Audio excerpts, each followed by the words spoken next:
Well.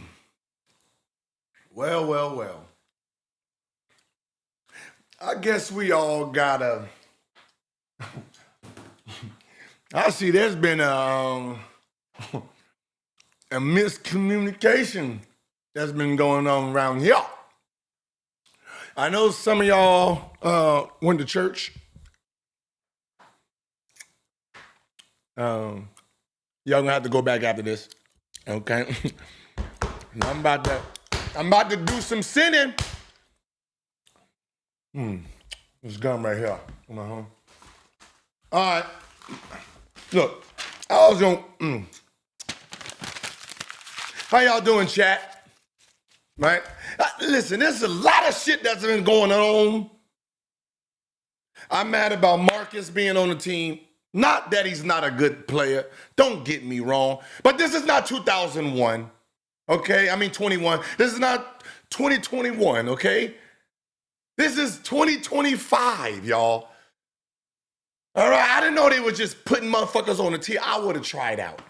Okay? This is not 2021. We do not need a 6'2", non-athletic defensive player. We got Bronny James to do that. We got a nigga to lock up, run around and shit. We don't need a veteran at 30 years old doing that. The wings today, 6'7", jumping out the gym now. We don't need 6'2" below trying to play defense on 3s, 4s, and 2s. I'm sorry. If 4 years done went by. But this is not about Marcus. I'm sorry. I'm just, everything that's been going on, niggas has been fucking with me personally. And I'm taking my anger out on him, and I shouldn't be. Hey, man, look, this ain't a, welcome. Welcome. Listen, I'm going to be cheering for you when you come in.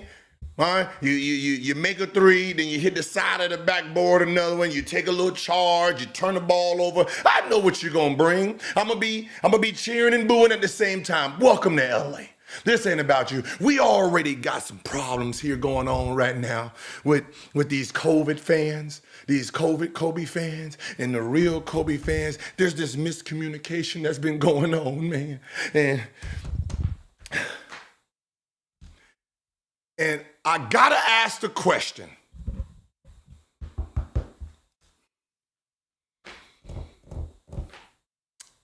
Dreamers Pro. Haven't heard shit from you, bro. Scat, skip, scabbity scap. I haven't heard shit from you, bro. Rashad. Haven't heard from you, bro. When the Bleacher Report list came out, Scap wrote. He came live and said, I gotta come live. I'm tired of arguing with my wife. And he had to come on and let everybody know. You telling me Shaquille O'Neal can say what he said and there's nothing? Nothing. Are you serious? Nothing. Not at all. Not a speech, nothing. Fucking church mouses around this. You're church mouses now. You faked like Tracy McGrady said something wrong. You done fucking made up shit like I said something wrong. And Shaq says everything he said and nothing.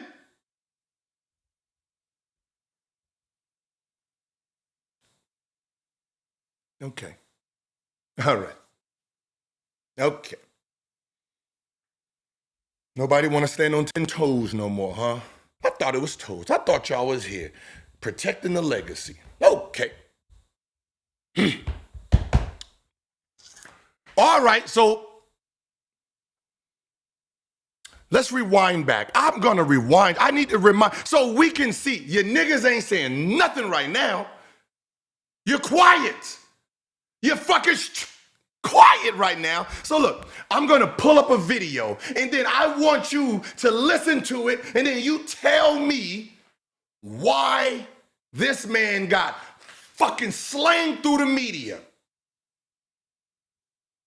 And then I'm gonna ask another question later on. But let's go. Whoop, whoop. See, I keeps evidence. Now, this is the conversation we was having.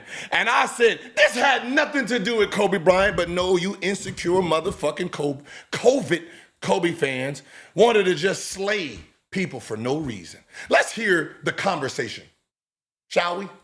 Everybody out there starts easily diminishing the talented players. Right. So you got people out there who are fans. When we love fans, we got respect for it. Discounting the greatness of the individual talent, calling people bums because they didn't live up to the narrative that the media has set on what defines greatness as greatness. No disagreement. Hey, he has a ring. I know, nigga beat me for one. So he has a ring. That's my Adam. Go ahead, T-Mac. What defines greatness? Is it the championship? That's one of the elements. I mean, in some cases, yeah. I don't see anything he said wrong. I didn't see your response, but for me, we have too many. So Tracy didn't hear Stephen A's response. I did. I did. And what I did was bring up the topic. See, I think sometimes when LeBron James' names gets brought up because the Kobe fans hate LeBron, anything LeBron says, they just disagree. They disagree with it. Not understanding that Kobe and LeBron they're getting diminished by the same entity, which is the Jordan entity. They're both, when Kobe was getting his 3 rings, the Jordan entity messed it up. LeBron comes in, the Jordan, both did different things, but the same entity used the same wavelength to crush them both. And for some reason, I don't know how this happened, but the LeBron and Kobe fans started beefing. Weird.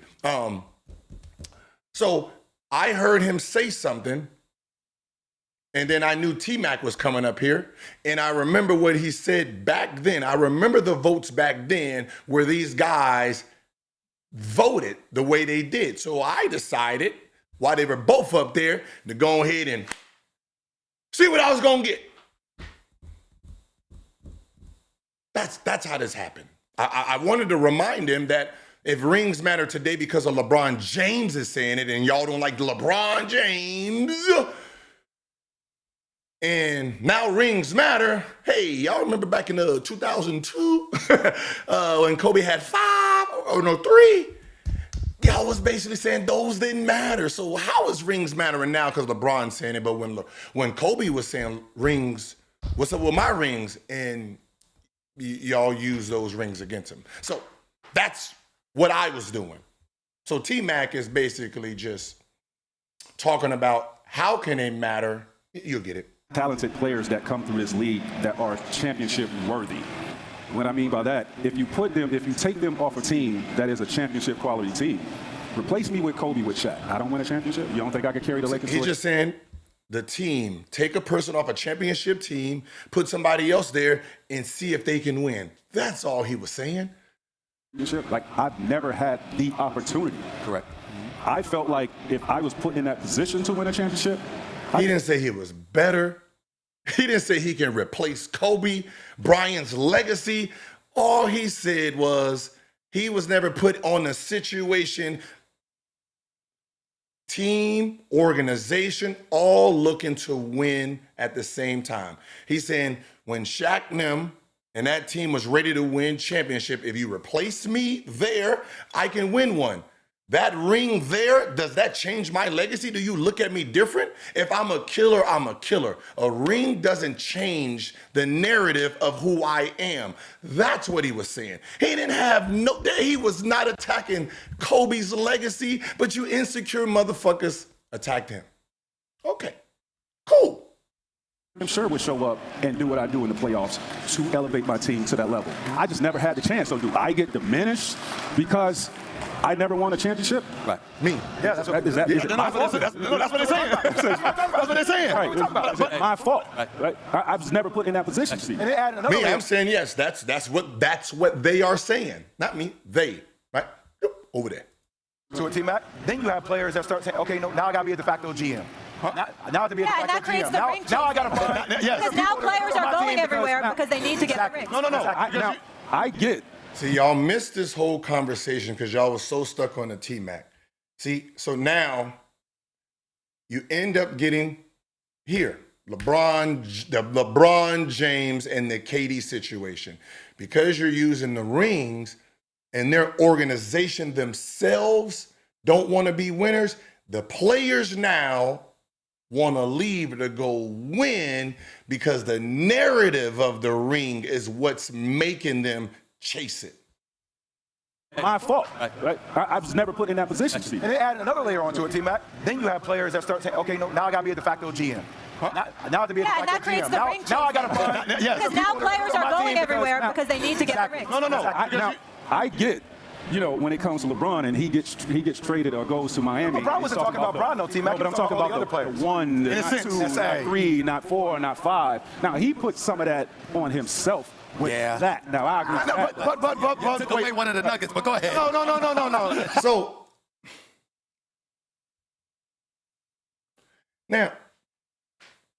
now, did that sound like T-Mac was disrespecting Kobe for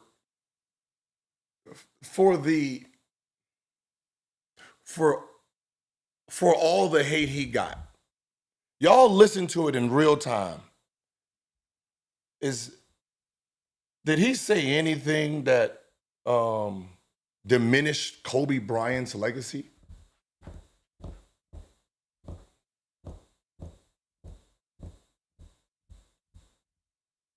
No, right? Not. Right? It just like it didn't. It was just making a point about legacy and rings.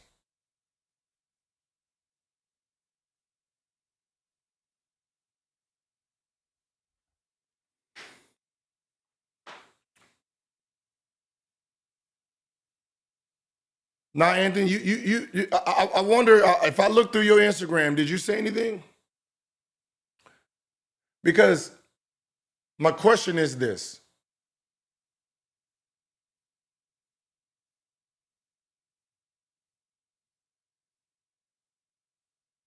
The idea of how you guys are using and playing in Kobe's defense, right? You're using this is fucking, you let him rest. You wasn't saying this when he was alive. They wasn't saying this when he was alive. They didn't call him a sidekick when he was alive. He didn't hear that. He wasn't judged by that. He didn't get rid of Shaquille O'Neal because of what they were saying. Like there was no rankings from 2014 all the way to 2020. I'm confused.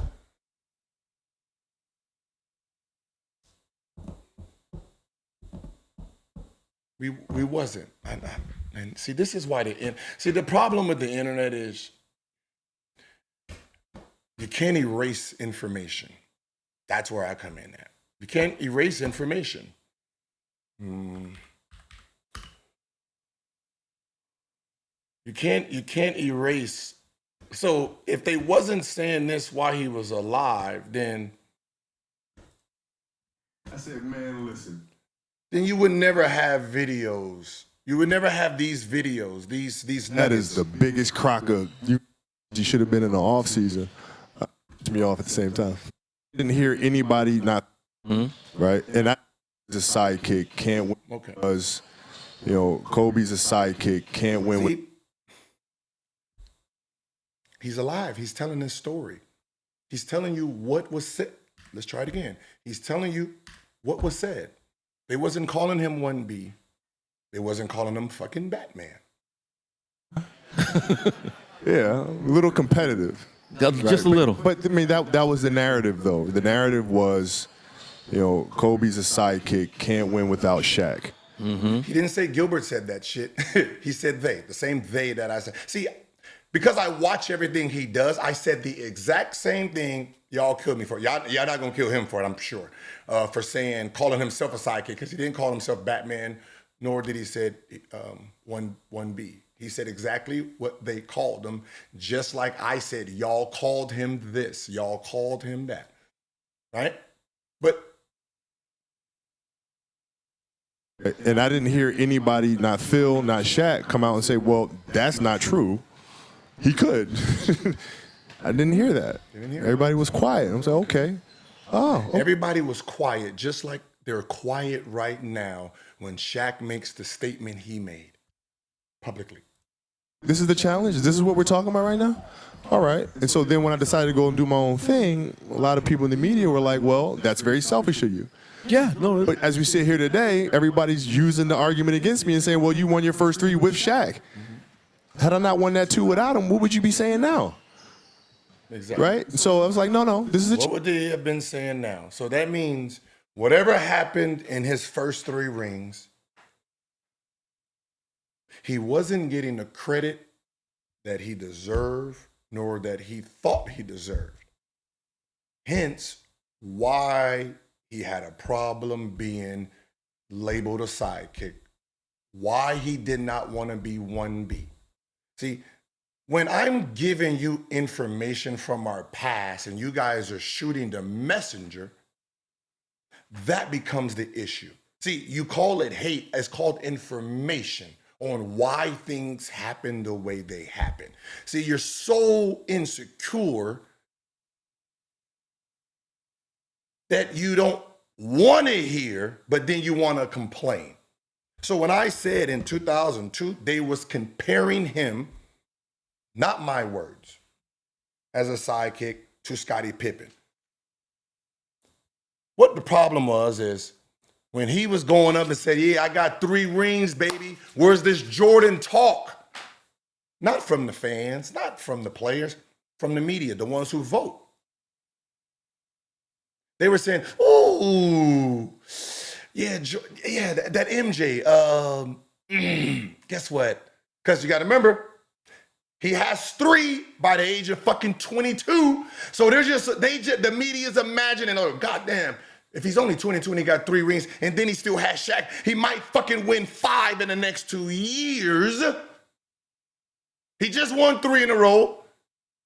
There's nobody that looks like they're going to be beating him right now. We need to start the narrative. So you guys wasn't there. So this is when you shut the fuck up and just listen. He's won 3. Jordan got 6. He still got his career in front of him. Think about what I'm saying. He's 22 with no stats yet. He still got his career in front of him. So the narrative has to start now. So the narrative was then, yeah, you've been carried by a big fella. Yeah, you're not the driver. You're more like Robin than you are Batman right now. Jordan was driving. You're kind of in the Scottie Pippen role. We can't put you in the Jordan talk with your 3 rings. Ooh. That was the reality. So he's sitting back like, oh, wait, y'all didn't say that shit before. Y'all said rings was rings. Now y'all saying, oh, how we get these rings matter too. So after 3 rings, after Shaq said, hey, you're Batman, I'm Superman. And he was like, yeah, nah, fuck all that. Hey, I'm Batman. You got to be Robin. No. I got to be, if we're going to be winning the next 2, I got to be the lead dog because they're not giving me the credit for this. I got to be him because they're not giving me the credit. That was what happened in that scenario. See, the Jordan chasing is what hurt Kobe. He's 22 with 3 rings, jumping into superstardom, he's about to take over. They even put a fucking zone in the NBA because they were scared of Kobe and Shaq. a zone. So we can try to stop them both now. Because Kobe turned into something that they was not expecting him to turn into that fast. But that's when them two started to bump heads, because Kobe realized, you're not giving me credit. So I need to be the main guy. He needs to take a back seat now. See, I don't know if none of y'all know, by the second ring, Shaq was already a top 10 player in the NBA. Ever. See, I don't think some of y'all comprehend very well. Shaq came in 92. So his stats, he was already top 50. When the top 50 list came out, Shaq was on it already. By the second championship, he already cracked the top 10. So Kobe's like, yo, move, watch out, you slowing down, it's my turn. And that's what that big argument really was kind of about. So, me telling you what was going on back then does not mean I'm hating. I'm giving you information on the time. Because if you do not know where Kobe started, you can't fucking appreciate where he is now. And that's the problem. You want to make him 1B and don't even realize this man right here is the American hero. He is what everybody wants to be, right? When you come from another country over here trying to live the American dream, it ain't LeBron James, it ain't Magic, it ain't Shaq. That's not the idea for you. It's the Tom Brady's, right, where he got drafted and who he became. It's the Kobe Bryant's. The only top 10, top 20 player ever in this history of basketball to come off the bench for 2 years and even be ranked that high.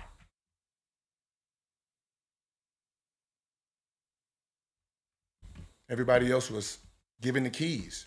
He had to earn his keys, the only player to earn his keys.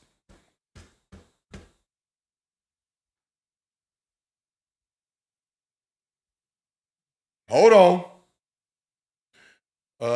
Keats, why does it seem you're a little timid speaker mind in front of Swoops or better Wnba? Her comments need to be exposed, OG. No. So me and Swoops be having real conversation behind the scenes. And because of who she is, she can't say what she really want to say. So we try to poke around it. But she's on the same side we on, actually.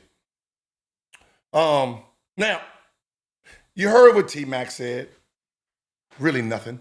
Just the idea of ring culture. Now, if you guys take your heads and stop looking at goddamn LeBron James, you can see if ring culture is removed, then guess what's only left? Who is the most talented? Who is skilled? Who is the best? Now, once that idea of, yo, fuck all that team ring shit that you're trying to push because Michael Jordan has it, use the eye test. Where does Kobe go then? Ta-da. You see? You see? When you remove the idea of rings, because they're not gonna give Kobe all 5 rings as his own. So when you remove the idea of them, because they're team stuff, and just say, wait, when we talk about just straight hoop, now we talking fan and basketball talk. When we're talking fucking just hooping, where does he rank? You see how he trickles all the way down to 2, 3, 1, 2, or 3? That's the kind of conversation that we're trying to get to. See, when you're Kobe fans, you want to say 5 because LeBron got 4, and that's what you got over him. Fuck LeBron James, man. Stop looking at him. Look at the bigger picture, bro. The bigger picture is, as long as they keep using certain metrics, Kobe keeps going the other way. That's what you're not paying attention to. You're so fucking stuck at LeBron James that you're not looking at everybody else. And the longer they get to use the metrics, there's nothing Kobe can do at this point. He can't get no more stats, right? They don't change the stats. If he's 11 a day, tomorrow where is he gonna go? If KD wins another chip, if KD wins an MVP, get a finals MVP, where does he go? He's at what, 13, 14? Jokic, he wins another chip, he wins another MVP. Where does he go? So the fact that I was challenging you, and y'all don't want to give me credit, the person who's sitting here challenging all of it, right? You saying rings matter? Cool, okay, I get the idea. See, so I don't take sides. I listen, I hear what your metrics are, and then I spend my time going through it to see how they actually make sense. So I take your metrics and say, okay, rings matter. All right. Bill Russell, 11 rings, 6. Wilt Chamberlain, same era. So you can't jump eras with me. Same era, 2 rings, 5. Okay, all right, I'm still with you. All right, Kobe Bryant, 5 rings, sitting at 10. Oscar Robertson, 1 ring, sitting at 9. 5 and 1. It's crazy. So you start poking around, because I know the list. See, I'm talking to the writers. I know the list is coming up. I'm hearing what's going on. And then the list comes, and then you niggas that I've been telling you about happen. Now y'all want to be mad. Okay. I want to, I'm pretty sure y'all missed this. I'm sure that y'all missed this. But this is one of my things, because this person caught it. While you niggas are saying, oh man, you disrespecting Kobe, you did all that. This man caught what I did in real time. This is why I do what I do. I've always said I was for players against the old media, because I come from a time where I listened and watched and seen it in real time. Now, did y'all miss this? Y'all must have, I'm sure these Kobe fans, these COVID fans, right? They miss shit like this. Okay, ring culture was always a lie, and Gilbert told you first. Now, y'all didn't see, I'm pretty sure y'all didn't see this. When did ring culture become a thing? That was Gilbert Arenas, mic drop in 2023.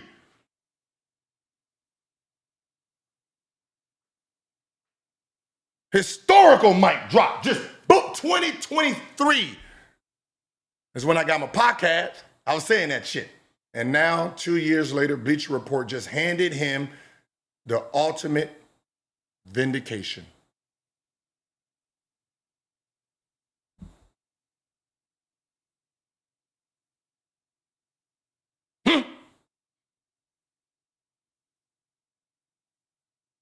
Yeah, y'all was quiet, huh? See, when Kobe went in, when they put Curry in front of Kobe, he got 4 rings. Ooh. Kobe got 5. Then hear none of you niggas say shit. Okay. All right. The newly released top 10 players of all time ranked Kobe 11. Outside the top 10, behind LeBron James, Steph Curry, Shaquille O'Neal, Tim Duncan, and more. And guess what? Every critic who mocked you niggas here, Arenas, who laughed at his Agent Zero logic. No, it was just research. Who called him a LeBron. I don't even know where that came from, but I guess. They're all real quiet now. Yes, they are. I don't hear the niggas talking now. No apologies. No, hey, OG, my bad. Hey, no. Just zipping and just pretending that they didn't kill me for the last fucking 2 months or a year. Okay, This is the expose they never wanted written. I know they didn't. See what happens is niggas get into the space and they just go along. Me, I want to understand. See, if I want to vote one day, I got to understand the method. How are y'all voting? What is this list like? Like, I don't just say, man, fuck that list. My opinion is my opinion. That's the problem. My opinion is my opinion. So you discredit the information, which means when you discredit the information and the information is still going, still moving forward, still becoming real, the same people that said, we don't care about the media list, cried when the list came out. How do you not care about the list and then cry when it comes out? I thought you didn't give a fuck, huh? I thought you didn't care. This doesn't mean anything. What do they know? Crying online about a list that don't matter. Come on, man. Who y'all fooling? Come on. But see me, I remove all emotions, man. I remove the emotion and just because my opinion is my opinion. You can't change that. That's why I don't need to use it. I just use your logic against you. That's all I do. See, y'all think I agree with stuff. No, this is your words. This is your voting, and I use it against you. Like me, Curry going to 10 with their criteria, bullshit. That's bullshit. There's no criteria that they are using that I studied for fucking 2 months that puts Curry actually in front of Kobe Bryant right now. Nothing. There's no logical explanation that they can use to have Curry at 10 today.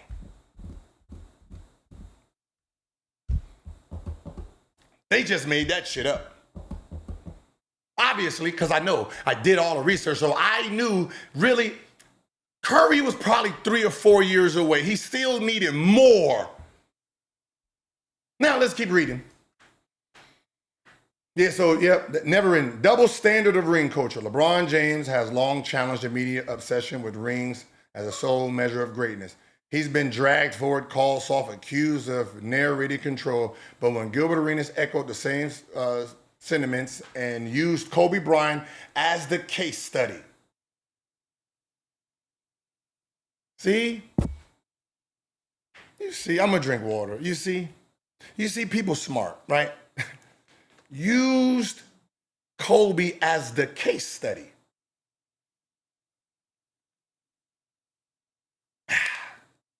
Because if rings matter, Kobe has 5, bro. So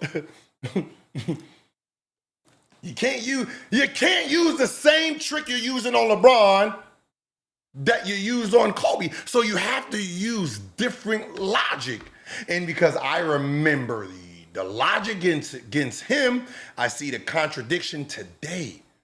See, that's where I come in at, people.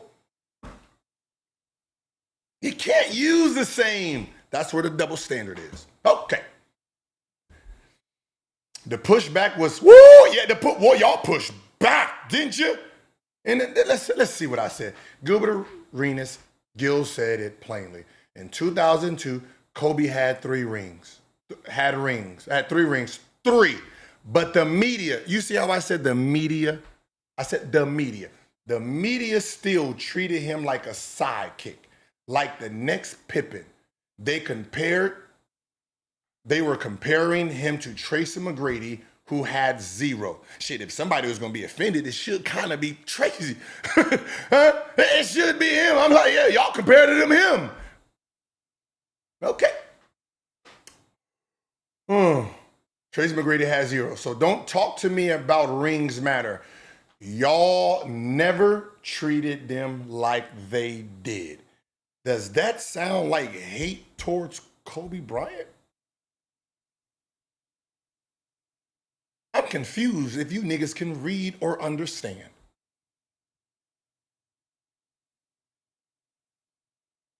did that right there disrespect Kobe? Basically, that's pogoing for Kobe. Don't tell me about rings today, because when Kobe was going through it, y'all wasn't giving him credit for it. And this guy wrote facts. And that's the part most of his critics hope you forgot. See, I'm challenging the media for all the tactics that they have. You see why they getting fired? Huh? They dropping like flies. Ever since I came on the scene. Pew, pew, pew, just sniping.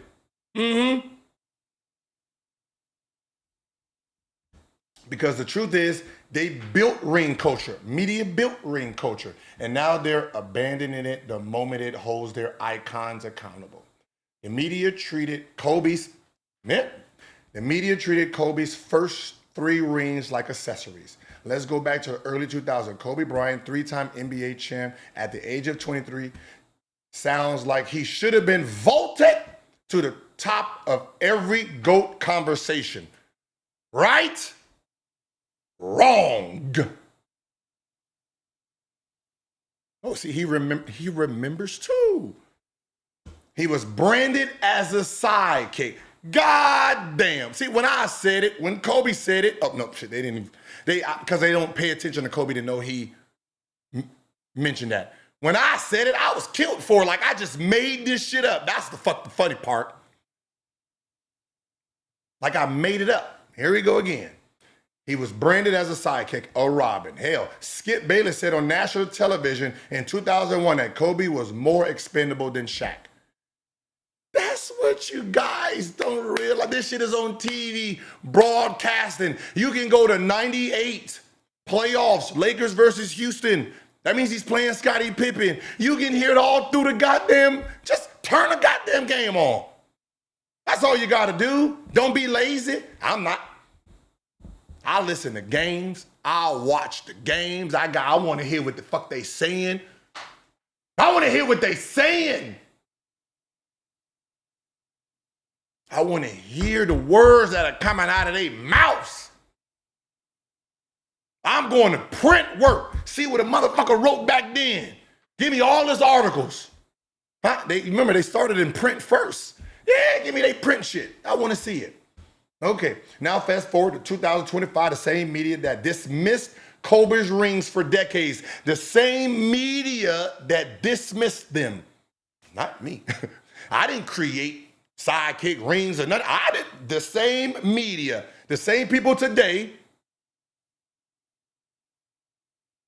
the same media today is the same media back then. But they're not talking the same language. They're talking different language today. Because these players realized, oh shit, that's how y'all treated Kobe. Ooh, let me go ahead and try it this way. That's what ended up happening. The same voices that made finals records a talking point to discredit LeBron. Right? Now, see, they're using the same tactics, but switching it. The same shit y'all used against LeBron James. Who you think created this shit? Oh yeah, he done lost a couple times in the championship. You know what I mean? 4-10. You never heard. None of you niggas even probably knew until last year that Kareem lost a bunch in the championship. Magic lost a bunch in the championship, but we. See, they get to use that against him. They get to use that against LeBron James. That's his narrative. And you guys rolled with it. Because you didn't like LeBron James, so you cool, you rolled with that. That was good for you. Just like the media was riding with the Kobe one too. Even after 3 rings, Kobe Bryant had to prove he could win without Shaq. The media said the 3 titles didn't count for him. They counted them for Shaq. So when I said the media don't count the second player's rings, Draymond Green came at me like, nigga, I'm trying to do y'all a favor, bro. All right, I'm trying to get them to answer questions. So you, Clay, Scottie Pippen, right? Tony Parker, y'all can get credit.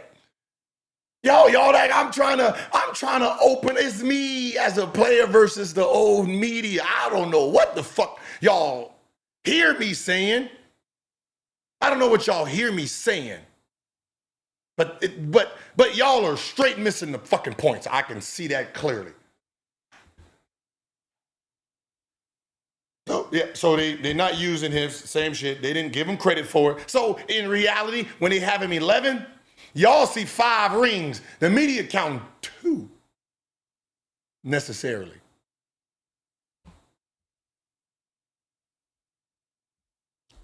I mean, if you look at the list, just remove the emotions, kind of look at the list, right? Jordan has 6 main player rings. They got LeBron 2, 4 main player rings. Who they got 3? Kareem. So he got what? 4. He got 6 rings, but what? 4, 3 main player rings. And Magic is sitting what? With 3, 2 main player rings, right? Then you start going down the line. The weird one is always that Bill Russell. Don't know why. I don't understand it. It's weird. Right, then when you start moving up, you got you have Tim Duncan, where he got about 3. You know, they're trying to give away. I don't know how many they credit him for, but you can see they moving on up. So when you got 10, 11, Curry 2, Kobe 2, they're not giving them all fucking 5 rings. You see, they, not me. I don't have a fucking vote. So now treat Kobe's total ring count like it should launch him into the top 5. Exactly. If you use Kobe's 5 rings as 5 rings, he's a top 5 player.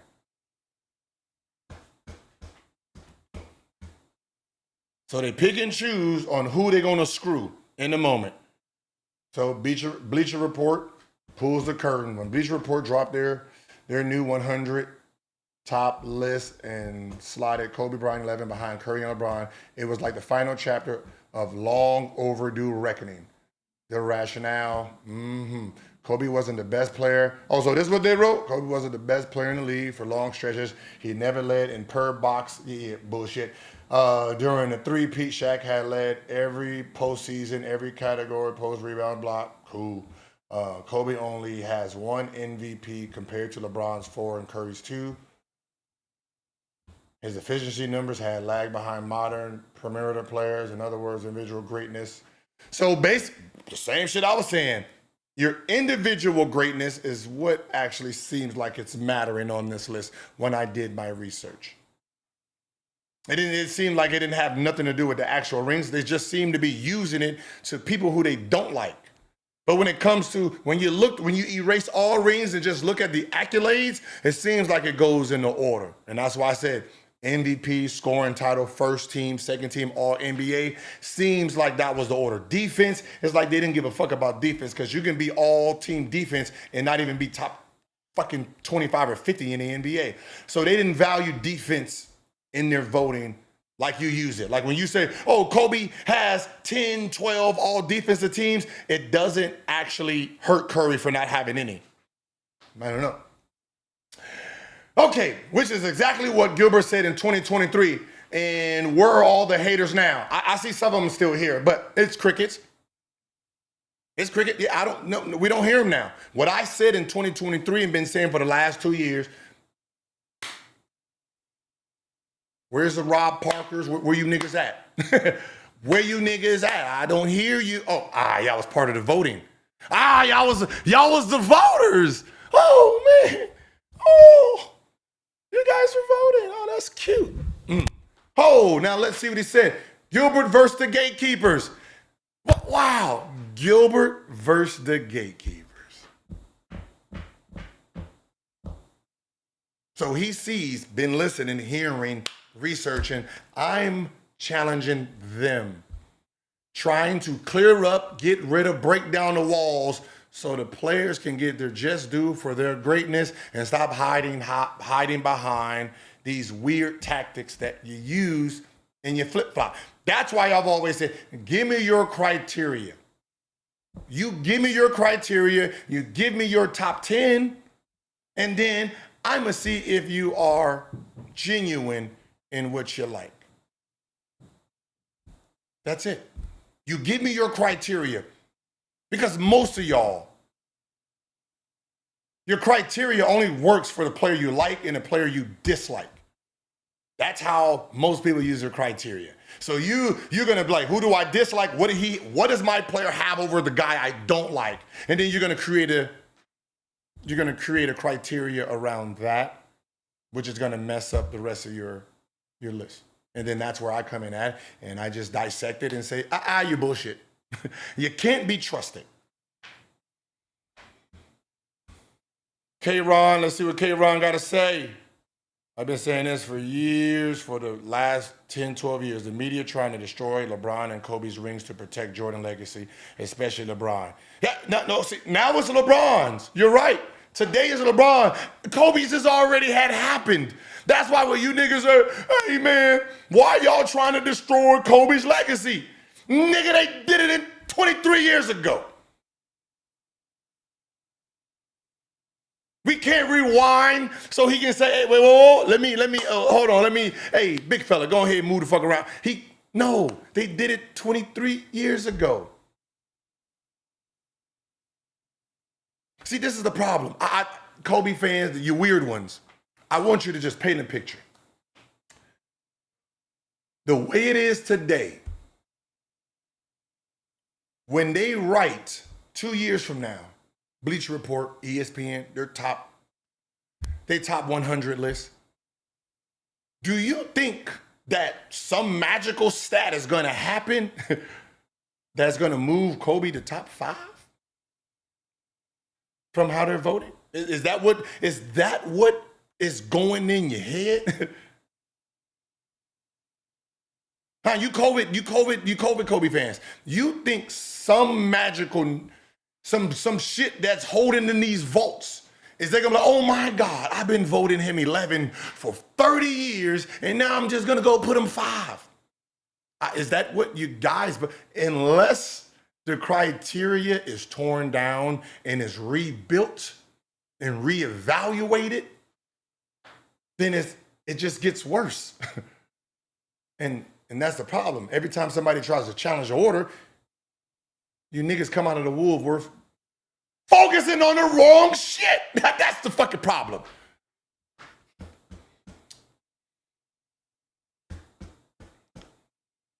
So boom, keep going.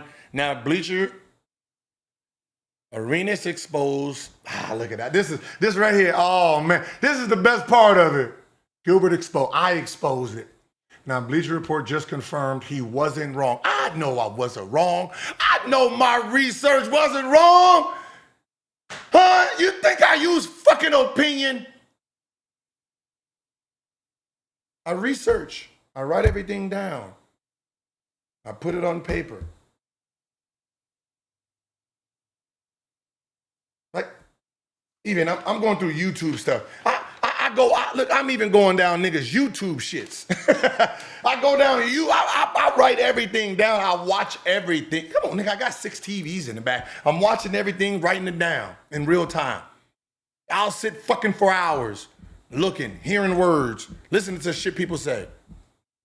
And y'all are mad at me because I took the time to do it, to tell y'all. That's the fucked up part. I'm trying to give y'all the information so y'all know how to beat them in their thought process. Kobe fans should be mad at the media. Woo! Woo-hoo! But ask yourself this, who created the standard that keeps him out? Like, listen. Remember, if Kobe is 11, who created the criteria that keeps him 11? Wasn't the players. Wasn't you fans, right? Every time you hear a player talk, 1, 2, or 3. Right? Fans, 1, 2, or 3. Right? So we are on the same wavelength. So how does he keep getting ranked 10, 11? Oh, the media. The one who tells you 4 and 6. Ooh, 4 and 6. Oh, kill him. Huh? We don't want him past Jordan. 4 and 6, yeah, run with that, y'all. Woohoo! And y'all goofy asses using it in arguments all the time, not realizing they doing it to your player. They gonna do it to your next favorite player. They did it to your old player. That's why he's where he is. They push the narrative, y'all run with it. Mainstream media downplayed his impact for 2 decades. For 2 decades, not just now, 20 years, 23 to be exact. 24 to be exact, 2001.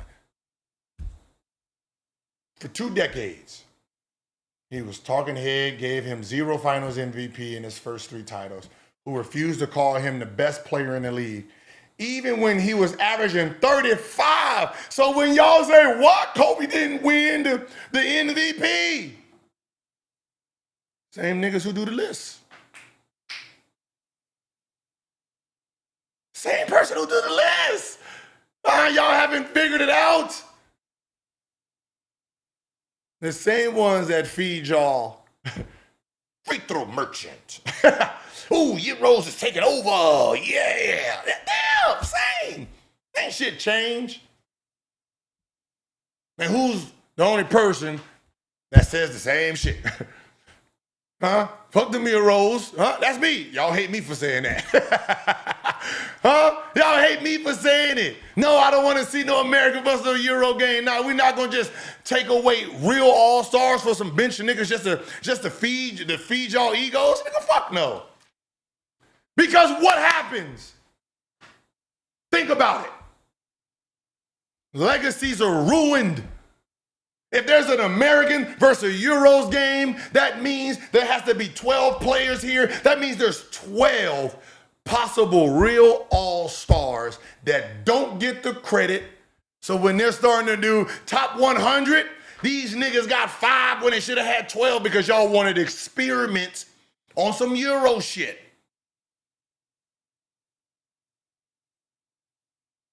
I think about the legacy part. When y'all talk about 60 games, they should move it down to 60 games. I'm the only one that said, hell no. Fuck no. Because once you do that, top 10 sealed forever.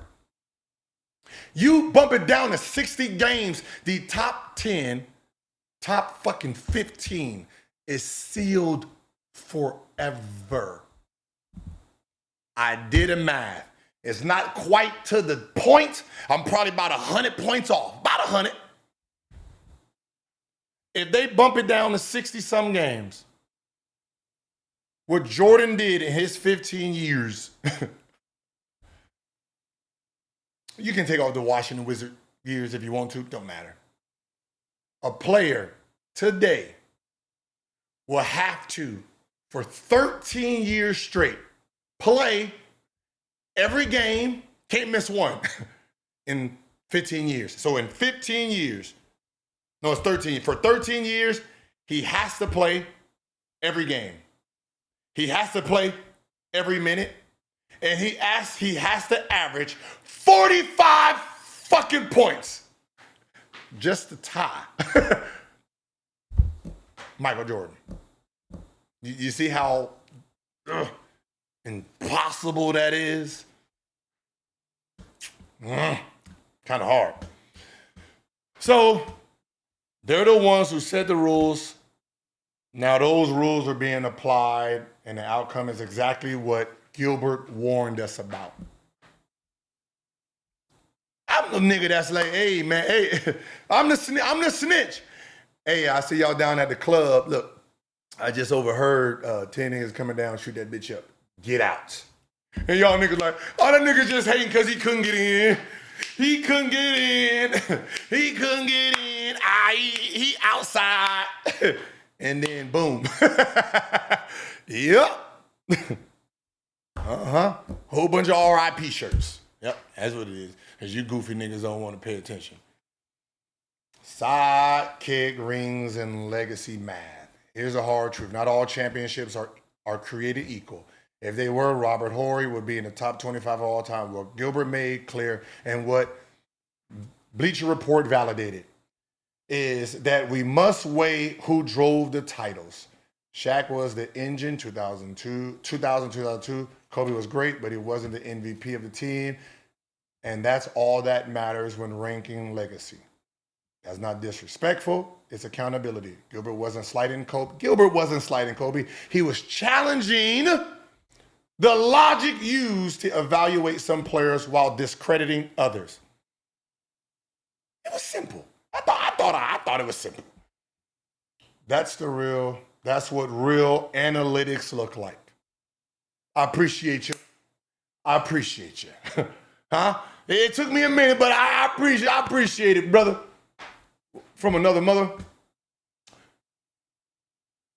Only 2 of Kobe rings came as the definitive number 1. Playoff compared, blah, blah, blah. No apologies, just, yeah. And that's the genius of, see, that's what I'm talking about, man. By the logic Kobe fans push, he should have been penalized, or he shouldn't have been penalized, or he should be penalized for his sidekick rings. And that's the genius of what Gilbert pointed out. The people clinging to ring culture don't even realize it undermines their favorite player's legacy. I did not tell you dummies. I told y'all. You keep fighting with LeBron, it keeps Kobe where he's at. Because they're not giving Kobe credit for 5 from their criteria. So the fact that you keep using it, because he has 5 in y'all brains and LeBron got 4. They're calculating it 4 versus 2. So the fact that you keep using the argument keeps this the same way it's been. The same folks who mocked arenas for saying rings are team accomplishments are now doing mental gymnastics trying to keep Kobe in the top 10.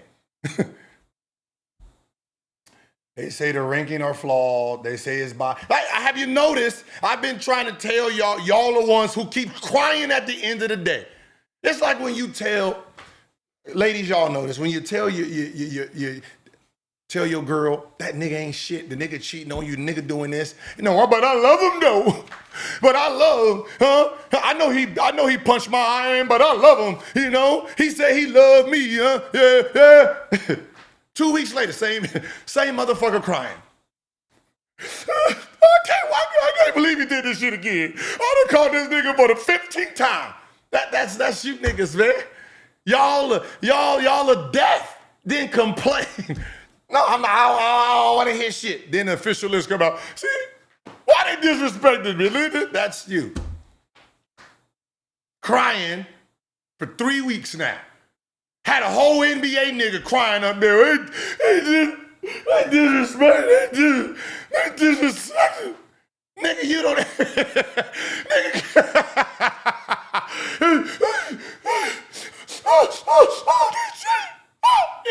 I wanted to be like, nigga, what did anybody say yet? I ain't hear nothing yet. T-Man said he was better than Kobe. He could have took Kobe's job. Dude, who the fuck said that? Oh man, y'all been getting weird. Hey, and the last part that I like, Gilbert was right. Gilbert was right. That's all I care. Gilbert was right. That's all I care. That's all I care. I was right.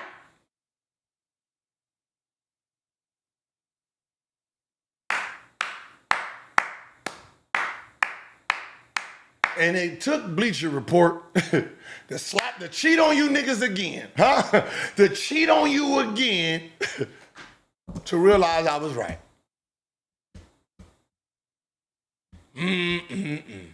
Y'all gonna learn. Y'all gonna learn. Y'all gonna learn. Now, I like this video because he said I was right, and then this. And they they did some editing. They edited some shit. I tried to pretend that it wasn't me, but I caught it already. See, I already caught the shit already. So. But don't ever get a twist on who is in charge. Don't ever in your life get it twisted on who is in charge, okay? Gilbert Arenas had a very interesting perspective when he talked about the narrative of Kobe. When he had 3 rings, he was still compared to as an equal to T-Mac, who had 0. And he kind of said the quote, like, you don't really respect the second option. You know, you respect the guy who's in the driver's seat, but you don't really respect the passengers, alluding that you were in the driver's seat and Kobe was the passenger. Do you believe that narrative that's kind of been circulating now is fair or accurate, or kind of just your perspective? Because, like, obviously you were right there with Kobe as this is going on. You know, a lot of times you can say certain words that can be taken as negative and positive. What he said was absolutely true. But Kobe's not your average. What I said was passenger. That's what makes him different.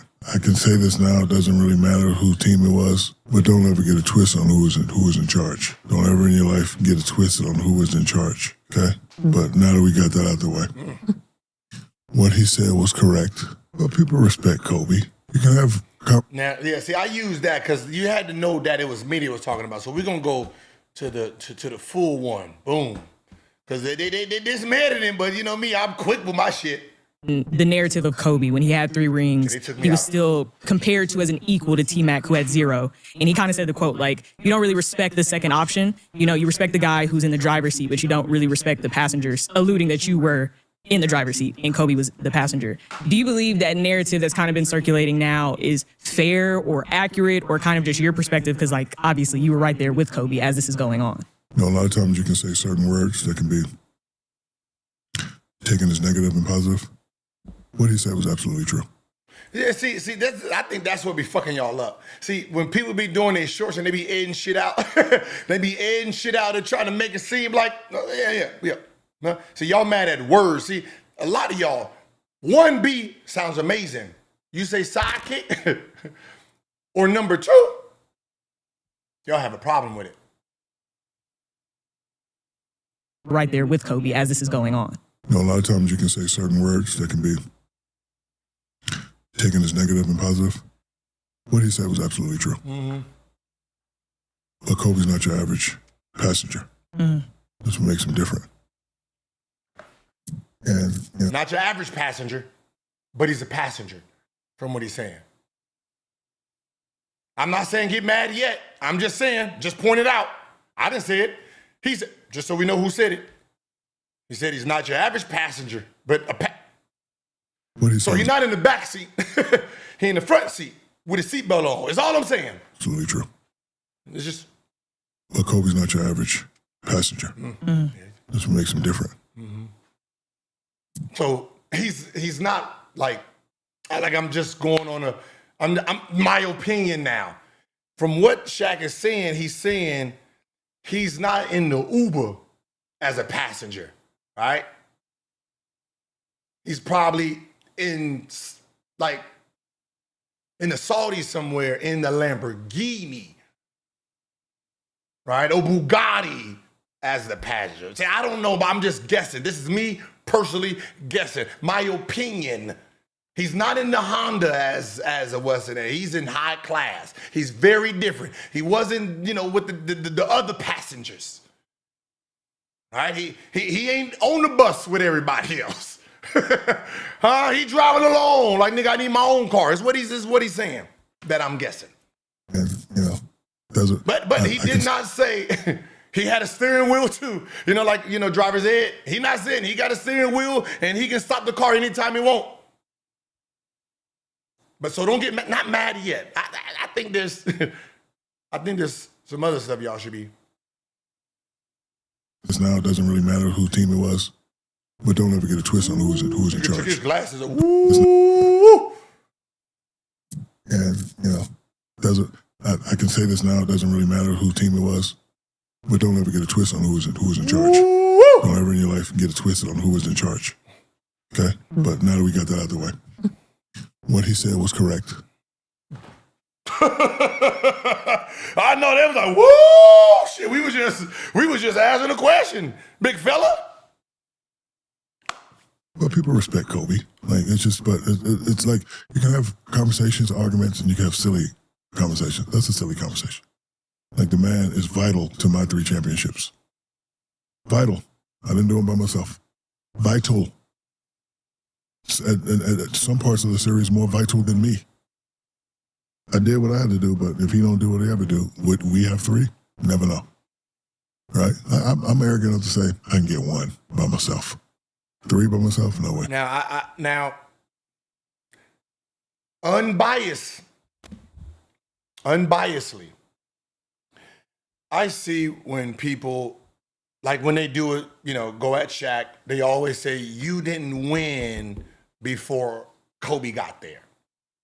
And I hate when you say before Kobe got there, like Shaq was there before Kobe. Like, I don't think, it's just sometimes when people say something, I'm like, do you actually know anything about basketball? When he was in Orlando, that team was a bottom-feeding team that added him and Penny Hardaway and turned around and was good. Were they championship good? No. I mean, you still had fucking Michael Jordan in the NBA then. He wasn't the full force yet. After 4 years, 2004, he left. Guess who fucking came back? Michael Jordan. So when Kobe and Shaq came in at the same time, Shaq, Robin, Pippen, whatever the fuck you want to name it, 1B, his 1B was Eddie Jones. And Kobe took that. Now, remember, Michael Jordan was still in the fucking NBA, y'all. The Bulls was still in the NBA. They just was going on their second three-peat when they got to the Lakers. When Jordan and the Bulls retired, we all watched The Last Dance. When they retired, the team that was supposed to win the championship in 98 with a 19, 20-year-old Kobe was supposed to have been Shaquille O'Neal. Then there was a lockout. And Spurs ended up winning. Because, all them niggas came back, Dave Robinson, everybody was full-fledged. And they won the championship. Kobe got 1 year better and realized, okay, he's a valuable number 2. Okay. Then obviously the Lakers and them did exactly what they were supposed to do when Jordan retired. So when you guys talk about Shaq not winning, you guys are not really taking in that this time is all fucking Michael Jordan. Nobody won in the 90s. Everybody won when Jordan wasn't there. Hakeem got 2, Jordan wasn't there. The Spurs won 1, Jordan wasn't there. And then it was Lakers time. No T. He did not say the nigga was the backseat driver. See, that's the shit, y'all. See, y'all got to stop this shit. Nope, he did not say that. Right, and when I left, he struggled to get back. Why didn't they win in a lockout? Let me see. We can just go to it if you want to go to it. I'm sure that as that was the Glenn Rice and them. Yeah, they wasn't quite there yet. They wasn't ready yet. They wasn't quite ready yet.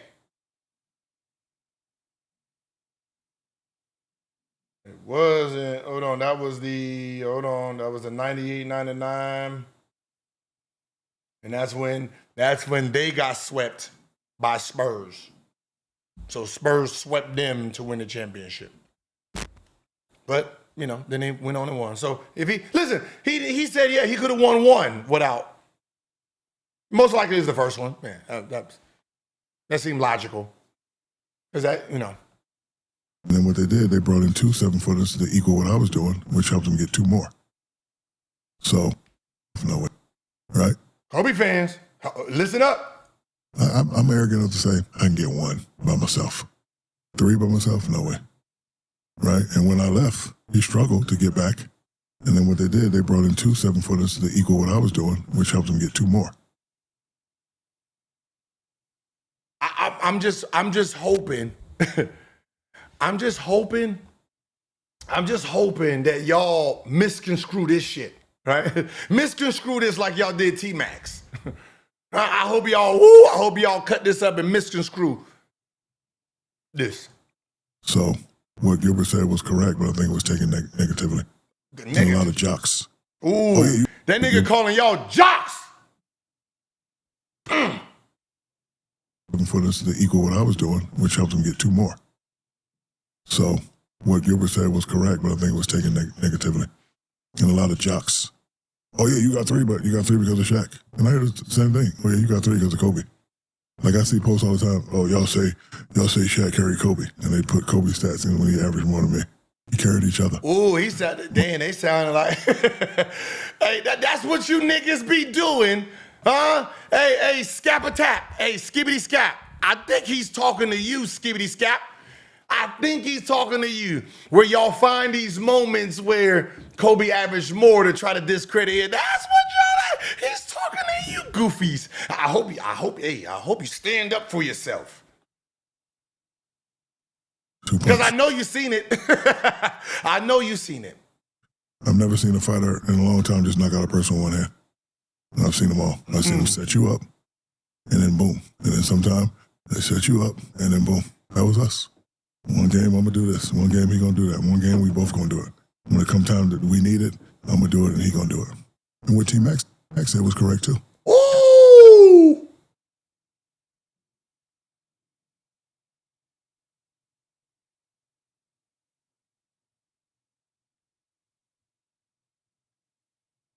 When it come time that we need it, I'm going to do it, and he going to do it. And what Team Max said was correct, too. Think about that all the time. You switch our positions. Well, let me ask you think I could have got 3 with T-Mac in a row? Let me go on the record and say T-Mac was a bad motherfucker. He didn't. Kobe didn't. I mean, T-Mac didn't even say nothing about no 3 rings. He just said, you know, could his legacy change if he got 1? That's all he was talking about.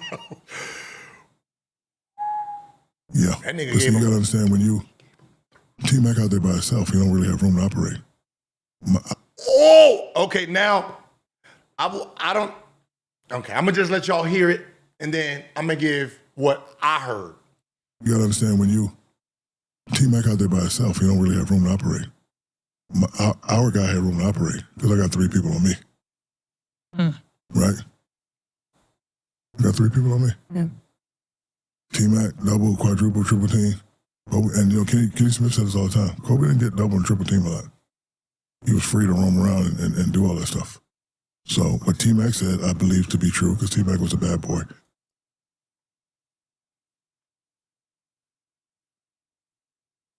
Now, okay, we're going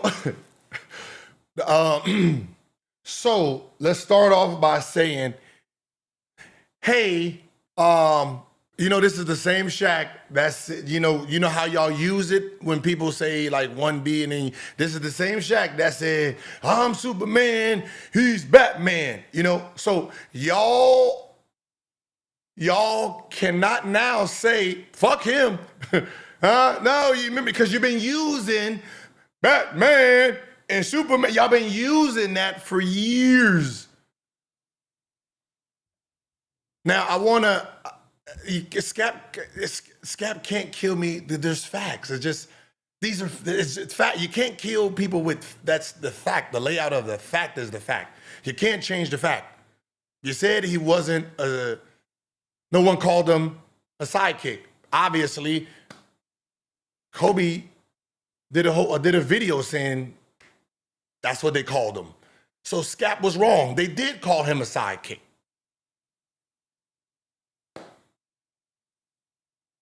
You can't win that. No matter how much you sound like you're right, the fact is still the fact. The paperwork is still the paperwork. I didn't make up the rules. I just know if I see blue over there, you can't tell me it's another color because it's already written in stone. It's already in stone. Now, this man just said Here, and I want to see videos pop up because I'm watching. I'm looking at everything. This man said T-Mac had no room to operate, averaging 32. He was getting double teamed, triple teamed, quadruple teamed. And I told y'all a story at All-Star break where him and Cole, that was a conversation that was having. Where they was having that conversation about Kobe's like, nigga, I got Shaq over here. That's why you beat me in scoring. And he's like, well, I'm getting double, triple, quadruple team. You get to play one-on-one basketball because you got Shaq. And he said, if you didn't have Shaquille O'Neal back there, you think you can stop me one-on-one? That was the big boy conversation. Like, oh, shit. Hey, both these niggas is correct. And that's where the legacy of Kobe was born during that conversation. So when Shaq leaves, I'm going to be averaging more than you. Prove them niggas right. I'm going to be all-team first defense without Shaq. Prove them niggas right. When they said he wouldn't make it to the playoffs, that he is. Prove. That's why that year right there is what made him the god in all of our minds, because everything that they was talking about, he proved them wrong. He proved himself right. I mean, he didn't prove them right, he proved himself right. You can't destroy somebody with game film. That's the problem. Y'all find moments in games to try to prove it right. It's a career. It's games. You can't go 48 minutes, but oh, look, he scored right here at the 3-minute mark. Oh, in the fourth quarter, you show 2 highlights of a game because they messed up on a rotation or something. You hear him saying it. There's 3 people, want to hear it again, coming out the man's mouth who was there. Fuck what I'm saying. People on me. Yeah. T-Mac, double, quadruple, triple team. And you know, Kenny Smith said this all the time. Kobe didn't get double and triple team a lot. I didn't say this. Well, I said it because I played. I know who everyone was double and triple team. But that was what people were saying. That's what they were arguing about. And then, obviously, Kobe proved everybody wrong. There is an ending. See, you guys don't want to hear the middle of the story. You guys just want the ending is still the ending, nigga. That don't change. We're just talking about the conversations that was going on during this time. But I don't think that's the disrespectful part yet. Right? I mean, you can take that however. If you took T-Mac shit south, I mean, god damn, this nigga said, hey, 3 niggas was on me. That's how he was eating. That's what he was saying.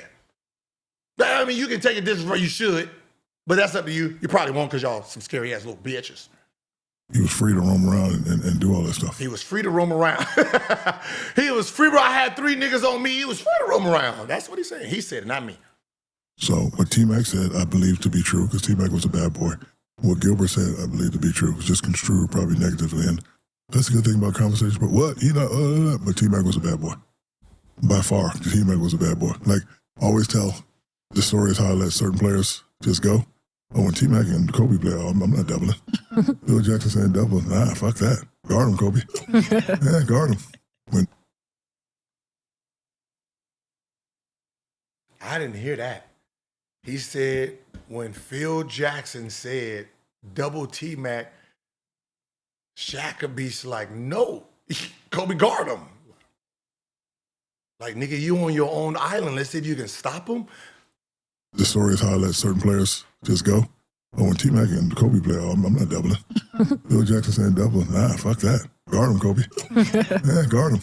When, you know, white chocolate coming off that pick and roll doing all that fancy stuff, I want to see it. I'm not showing on the pick and roll so he can embarrass me. I'm backing up so he could, like, you know, when guys coming off the screen shooting, like, I don't want to be around so he can shoot in my eyes. So, no, you guard him, tough guy. So,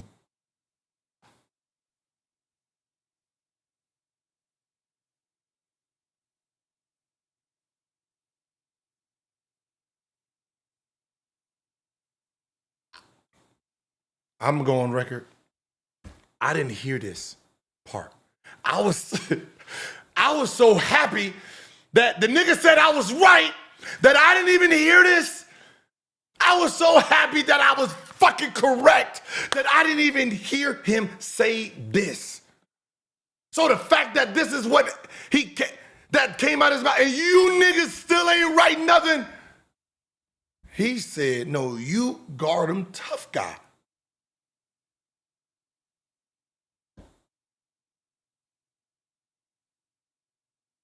I'm not showing on the pick and roll so he can embarrass me. I'm backing up so he can, like, the guy's coming off the screen shooting. Like, I don't want to be around so he can shoot in my eyes. So, no, you guard him, tough guy. So what he said was correct. And we, because then y'all are part of we not being in the sports world, we kind of understand what he said, but they don't understand it. So they tried to make it, He's saying they, like the players. Because, I mean, obviously, what he's saying is I agree with. The people in the sports world, did you know no one said nothing, not players. I mean, besides, the OP, whatever his name is, he started crying. But for the most part, you didn't have no teammates or saying anything that T-Mac was not, he couldn't have, even though he never said he, just the fans. T-Mac and Kobe, the only way you can differ them is from championships. That's it. T-Mac, long, bad one-on-one, could score at will. Remember what he did to San Antonio? A couple seconds left? Here it is right here. Oh. Remember that? When he hit like 4 threes in like 5 seconds? Remember that? And they had T-Mac was a bad boy too, but he didn't really have enough room to operate. So I agree with what T-Mac said. Probably get a lot of flack, but I always say to myself, I think I could have got 3 in a row with T-Mac. I think I could have got 2 with Vince. Oh, now that's where you need to be. That's where y'all need to draw the line. That's where y'all need to draw the line. You didn't give T-Mac 1, y'all. This nigga gave Vince 2. Oh, oh my God. And Scat is over there asleep. Scat is over there asleep. Dreamer Pro is over there asleep. McCanns ain't woke up yet. This nigga said Vince 2. Well, damn. I forgot. McCanns is a Vince Carter fan, so he's not going to disagree.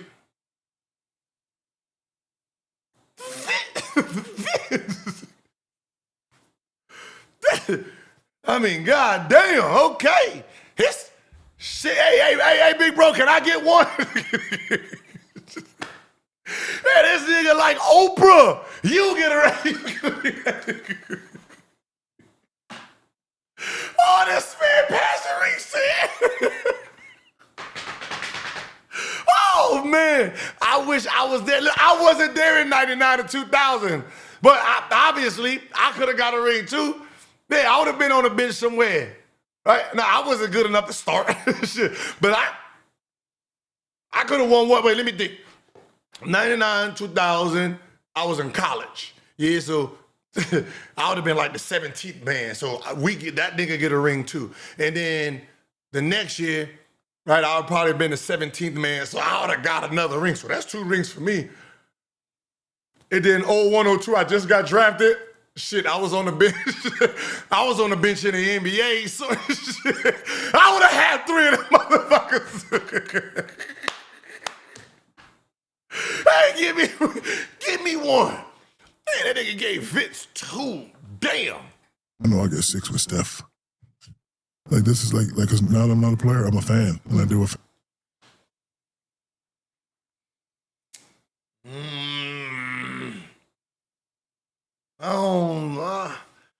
I don't know about that one.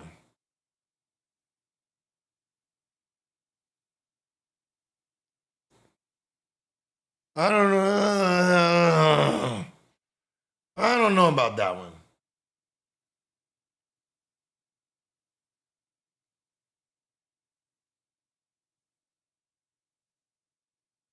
Now, see, the reason here, listen, and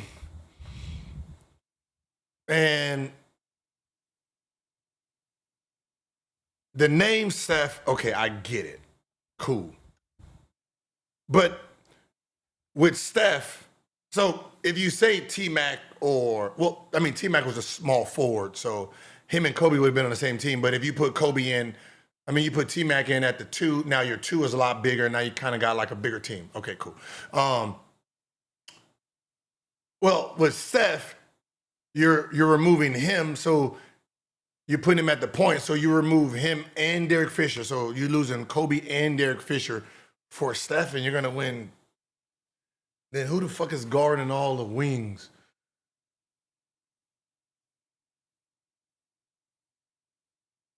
And back then, the point guard wasn't the point guard. He's just a spot-up shooter. So you got to put Steph in the same sense as Derek Fisher inside of that offense. Maybe the 1, but 6. The name, yeah. Like, you got to be realistic. Like you got to keep the team. Nah. I don't know. Because the way the offense was, I mean, I understand what he's trying to say. What he's trying to say is probably with Steph on the court, you have to play him different because you got a real shooter on the outside. So what he's saying is more on a more selfish side, and also on the more selfish side with someone like Vince or what's the name. I think he's thinking that we will win 3, 4, or 5, maybe, because that moment in time where after 3, him and Kobe are fighting for 1, I don't think that would have happened with a T-Mac or Vince. That's just Kobe's a different breed, and he felt he was right. But I think the mindset of Kobe is how they got to the 2 and the 3. So I can't truly say they would have won 3 because what Kobe brung is exactly what Shaq said earlier. He is a different passenger. So you have to take into account that he is a different passenger, meaning that the reason you won 2 and 3 is because how he thought. He thought different than any other passenger at that moment of time. So I don't see how you could have won 3 or 2 with T-Mac or Vince, because there's going to come a time where if you're being double team or triple team, the psychopath gets to become a psycho. So I don't. So I kind of disagree. I think that listen, I think they could have all won the first one. I don't think 2 or 3. Number 2 or number 3. Because I don't think none of them, only maybe T-Mac, could have stepped in on that San Antonio series. Because in the San Antonio series, there's nobody who can guard Kobe, of course not, but there's nobody who can guard T-Mac either with the height. They would have had a problem with that too, but I mean, that's neither here nor there. I'm just waiting for you niggas to slander this nigga like you did everybody else. To be honest, that's all. I just want to see the same energy. I done proved. Niggas, I'm right. Huh? Bleacher Report, all them other niggas was wrong. Y'all niggas was wrong. Huh? That's what I get. Y'all was wrong. I was right. My research was right. Right? So I only came on here. I want to see what y'all do with him. Huh? Tell him he's wrong. Huh? Skippity, scappity, scappity, scap. I want to hear it. I'm looking. I got my phone open, waiting for them niggas to go live. I want to see it. Huh? Man down sports. Huh? Where you at? Where you at? I ain't seen nothing yet. I don't know. They ain't nothing. Nobody wrote nothing yet. Huh? What's Scap at? Scap attack ain't attacking? Did he write nothing? Nope. Last time, 5 days ago. 5 days, 3 hours and 40 minutes. Nothing. Dreamer Pro. What? It's going to be what? LeBron James? Some more LeBron James? Yep, LeBron James. Nothing. This man done said all this. All this. He added 3 more players to the goddamn championship mix. And nothing.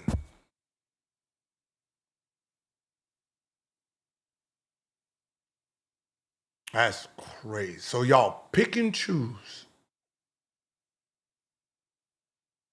Pick and choose. See, because you can't use Shaquille O'Neal. Now, there was a video, but this is, to be honest, Dreamer Pro, don't. This is just not for you. This sports thing, this is not your thing. I don't mean to be rude, but it's just not your thing. Like I get it, but you're not good at, the sports. Hey, what's up, everybody? This is Charles Sebastian. I want to welcome you guys to another. Hey, let me show y'all something. Where is it at?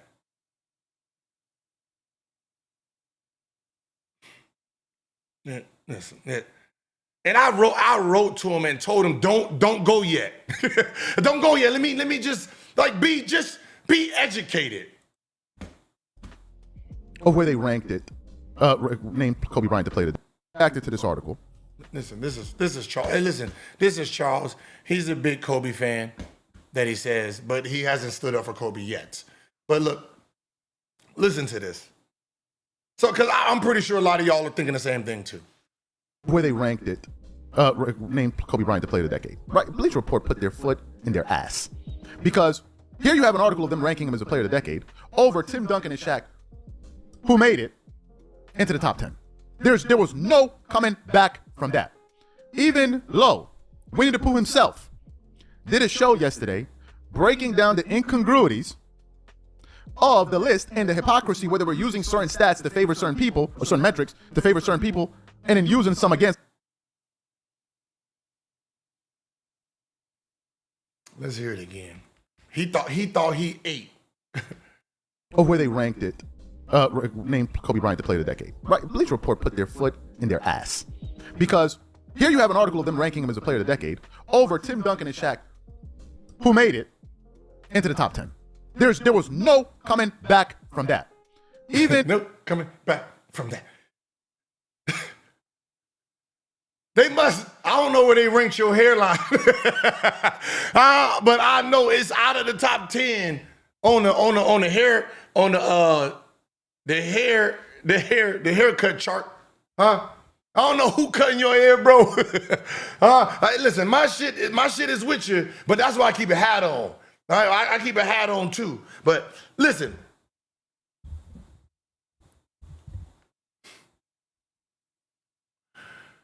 Do y'all not understand what player of the decade means?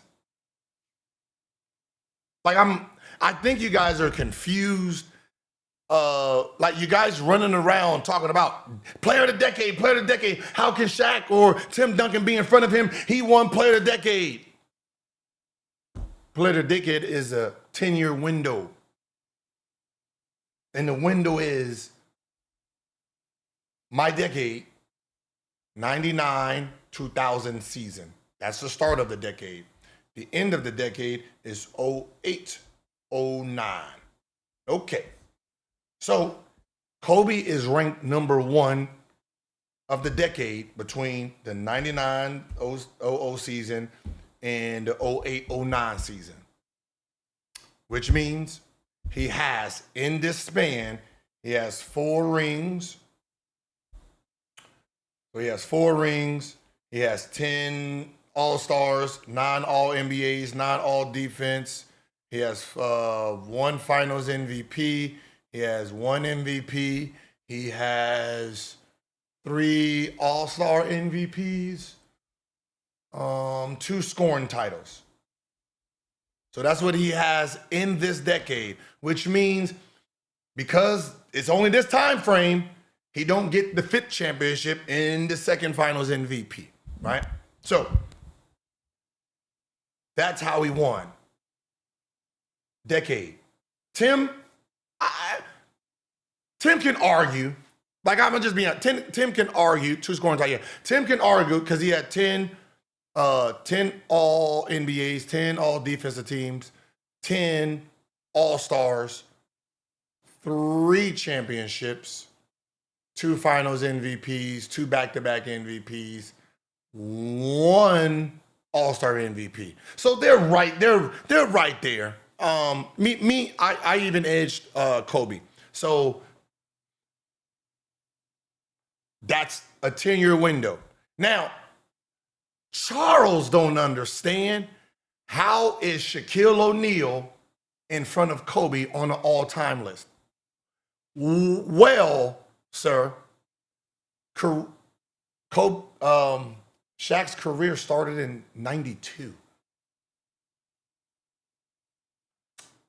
And it's easier to do it this way. Hold on. Because I think people, I don't know where the confusion comes in at, but it's here, let's just do it this way. So you can see it with your eyes.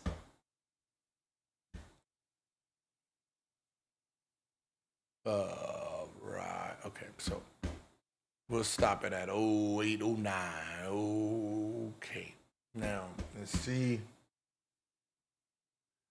Okay. So, wait, whose list is this? Okay. So 0809, right? We'll stop it at 0809.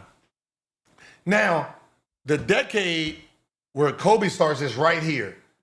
So Kobe wins from here down. Well,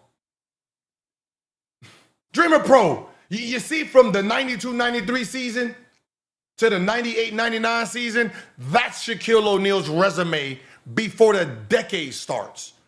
Which means he is a 6-time All-Star, 6-time All-NBA, Rookie of the Year, damn near almost won MVP one year. He's been a double-double guy, scoring champ.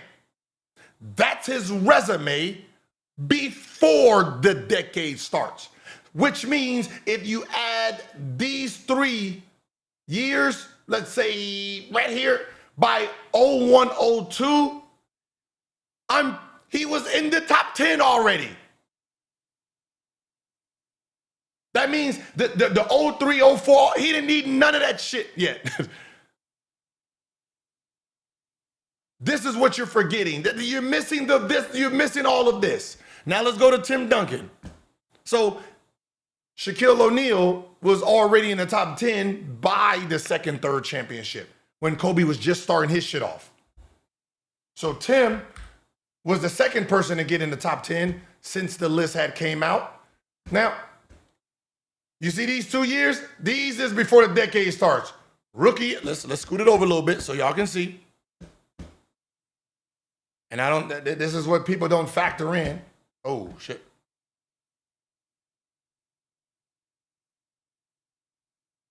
Right? 2 years. So before the decade starts, you add a Rookie of the Year. You add an NBA first team, a second NBA first team, a defensive team, and first team all defense, damn near third in MVP votes, and 1 All-Star. That's what's added to his resume before the decade starts. Then him and Kobe, 10 years straight. So by the time they get here, you add 10, 10, 10. So basically you add to Tim's resume, a Rookie of the Year, 12 All-NBAs, 12 defensive teams, and 11 All-Stars. That's what you add to Tim Duncan's legacy when they're ranking. So he would have moved in with 4 rings at that moment in time. That's what he would have added. Oh, and a champion and a fight. Damn it, I'm forgetting. And he has a championship and a finals MVP before the decade starts. Okay? So he would have been the second one that came into the decade before Kobe when that list came out. So Kobe before the decade had 1 All-Star and an All-NBA.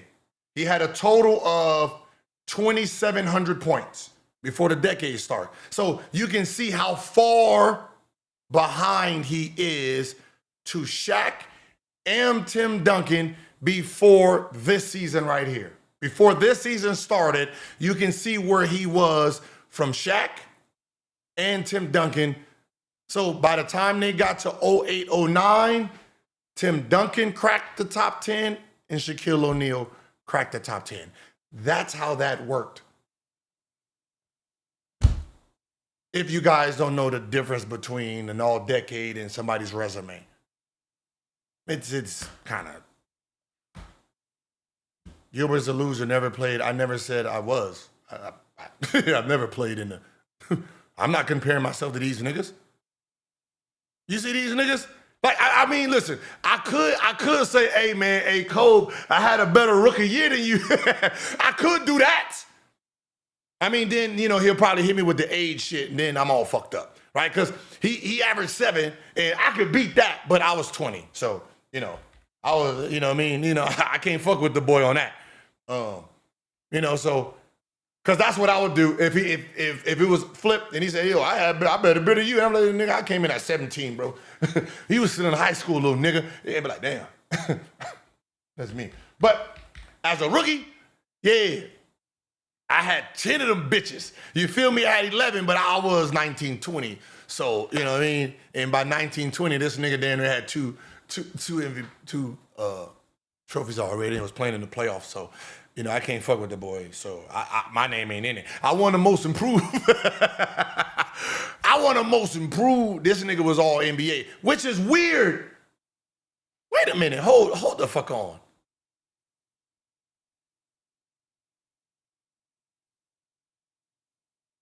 How wasn't he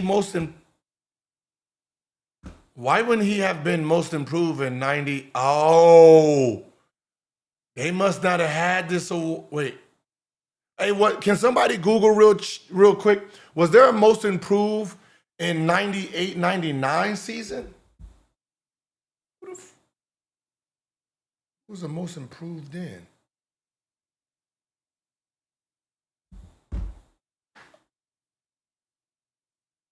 Who was the most improved in 98, 99 season?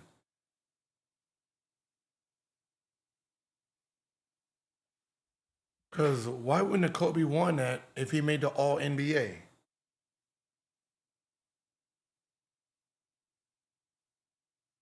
Who the fuck is Allen Anderson?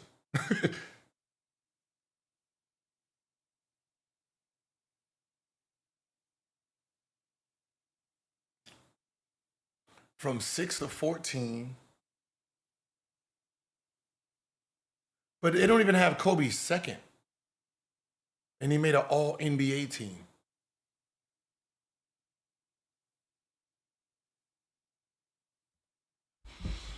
I gotta ask about this one. Now I gotta find, because he's averaging damn near 5 more points, 4 and some change, but he made an All-NBA team. And usually when someone makes a team, it kind of offsets someone like him. Yeah. But this year right here, okay, so look, the year him and T-Mac was having that conversation, everybody gave Kobe credit for this one because, you know, the team got better with when they brought in Gary Payton, so they expected that. Now, this is when everybody was basically mocking and said, hey, I thought without Shaq, you said you would score more than T-Mac and all that. That you was gonna make the all defensive team. That was this year. And then this nigga did this. And then that's when everybody was like, say less. Like, from the player side, this is just be honest. From the player side, Kobe didn't need the rings here. He didn't need that. This right here, everyone had him too. Right? Just so you understand, right here is where every player had Kobe number 2 behind Michael Jordan. He didn't need no ring.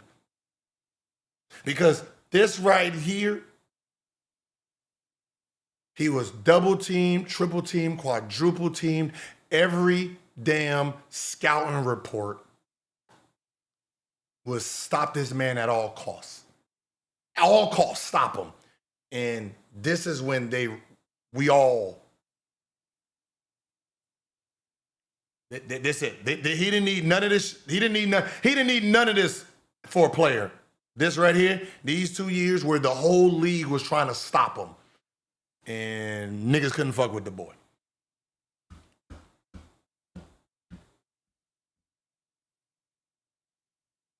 It was a good time back then.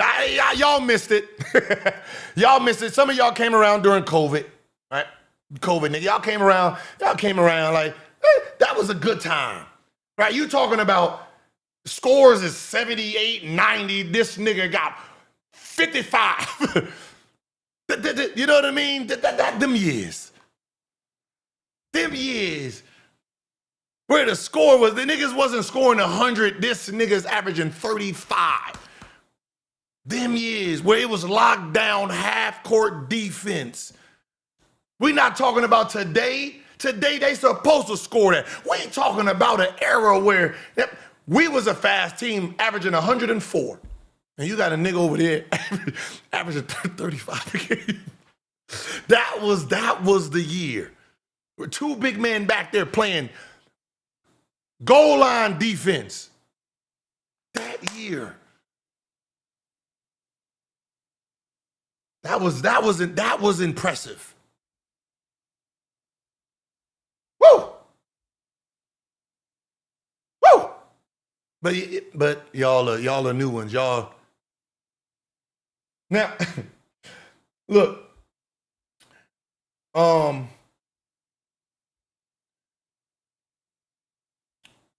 How do y'all feel? Hey, did y'all watch the WNBA All-Star game? Now we'll go on another news. I got it. I'm right. Y'all wrong. I'm right. Y'all wrong. Hey, look. And then if you attack me, don't attack me. I didn't do nothing, but I'm just bragging on just me being the victorious. That's all. That's neither here nor there because me wasn't against Kobe to be right. Me was pointing out the media. Y'all need to get that through y'all thick ass skulls. This was me against the media, okay? So I'm saying I'm right because I know the media was cheating. That's it, okay? This ain't me right about Kobe. No, they was saying this shit about Kobe, and I was pointed out because they thought they hid this shit in the closet, and I had a skeleton key. Okay? That's all. But did y'all see the WNBA? Now,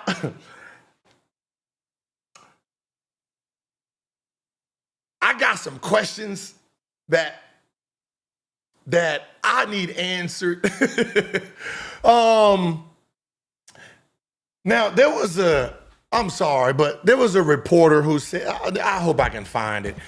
They asked a question and I didn't like it.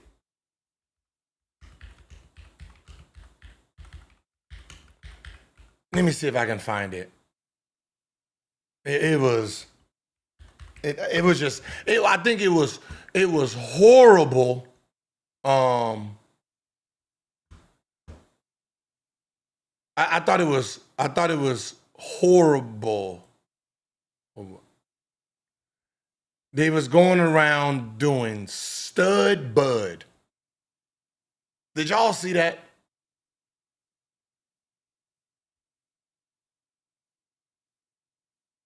Did y'all, it was like stud bud. Who is the biggest stud? Like, what? Hey, huh? That's not right now. Stop. Like, not right now. That's not what we doing right now. Like, no. Like, it's just, like, what kind of reporting is this? Y'all, okay, for the people who didn't see it, like, hold on. Let me see if I can find it. And I was just like, yeah, come on. I was getting, and they was asking him, like, they asked him the question, like, who is the GOAT, the Mount Rushmore of studs? And I'm like, is that what?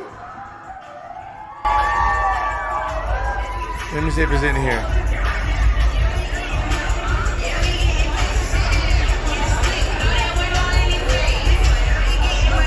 No, wait, hold on. Let me see. Both of you, but do you realize that this weekend in the stream has changed your life? Hell yeah. Believe it. The both of you in this entire weekend with, I feel like we've been spending this entire weekend with the both of you. I can't. But yeah, it was, it was like, who's the biggest, like some of the questions they was asking. Yeah, one of them said young MA, and I'm like, not right now. Don't be asking these type of questions. Just focus on the game, right? And I just, because the reason I'm saying that is the WNBA has made it apparent. But again, if I say it, I'm going to get killed because I did the research and everybody's too lazy to do the research. So you're going to kill me thinking I'm hating like usual. So I'm going to say it. Caitlin Clark, Angel Reese have some of the same similarities that the WNBA is trying to push, and they want to hold on to and push it to families so they can keep getting sponsorships because they couldn't get it for a while. And that's why they want to put them on McDonald's, and they want to put them on NASCAR, and they want to keep pushing them. They want to put them on Reese's Pieces. They want to put them on anything they fucking possibly can. There's a reason. Nobody wants to say the reason, but there's a reason. There's a reason that they're using these two girls. They want to give them their shoe deals. Nike, let's go, let's run them. Reebok, let's push it, let's get it and go. They want to. I'm pretty sure stud bud conversations is not what they want to be. Just look at where the money's going. Just fuck what I'm saying. Follow the bread. Follow the bread. The breadcrumbs. The reason that two ladies can come in and make millions. I mean, goddamn, one retired her mother. Rookie season. Damn. We love Asia. I know you do. I know you do. You're gonna see who's eating around. You can see who's eating around here. This ain't got nothing to do with talent. They're trying to put dollars into the league. Hey, how about this? With the NBA, we had to do a mommy makeover on the men's side. They had to clean this shit up. Put a suit on them niggas. Get rid of the sweats. Get rid of the dreads. Get rid of all that. We're not marketing it. There's a reason that the last 10, 12 MVPs don't got no tats.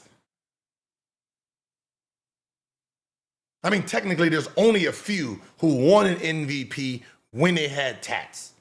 Won it. Not after, won it, right? Shaquille O'Neal was the first. Shaquille O'Neal was the first one with tattoos that won. Then it was Allen Iverson. Then it was Kevin Garnett. Then it was LeBron James. And then Derrick Rose. Those are the 5 people in history that won an MVP while having a tattoo. I mean, to be honest, two other dudes, you couldn't even see their tattoo. So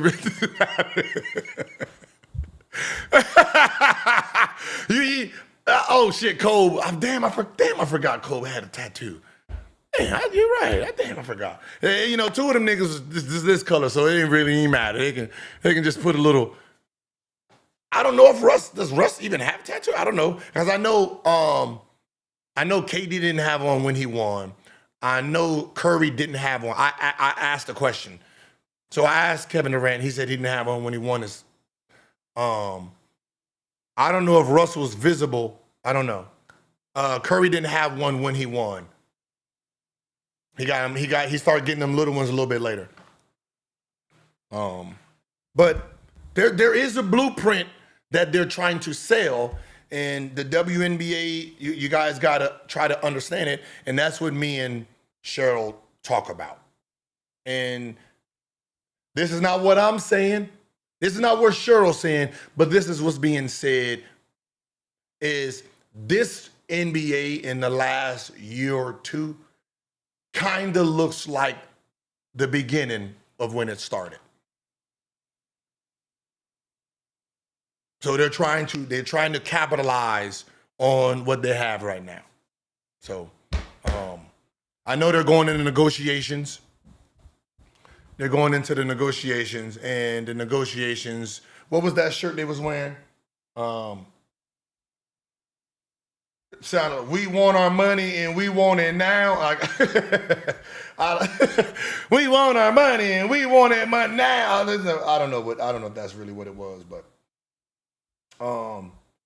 they had this shirt, pay us what you owe us.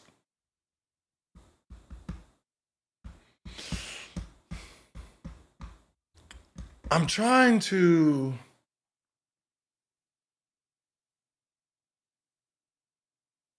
pay us what is like I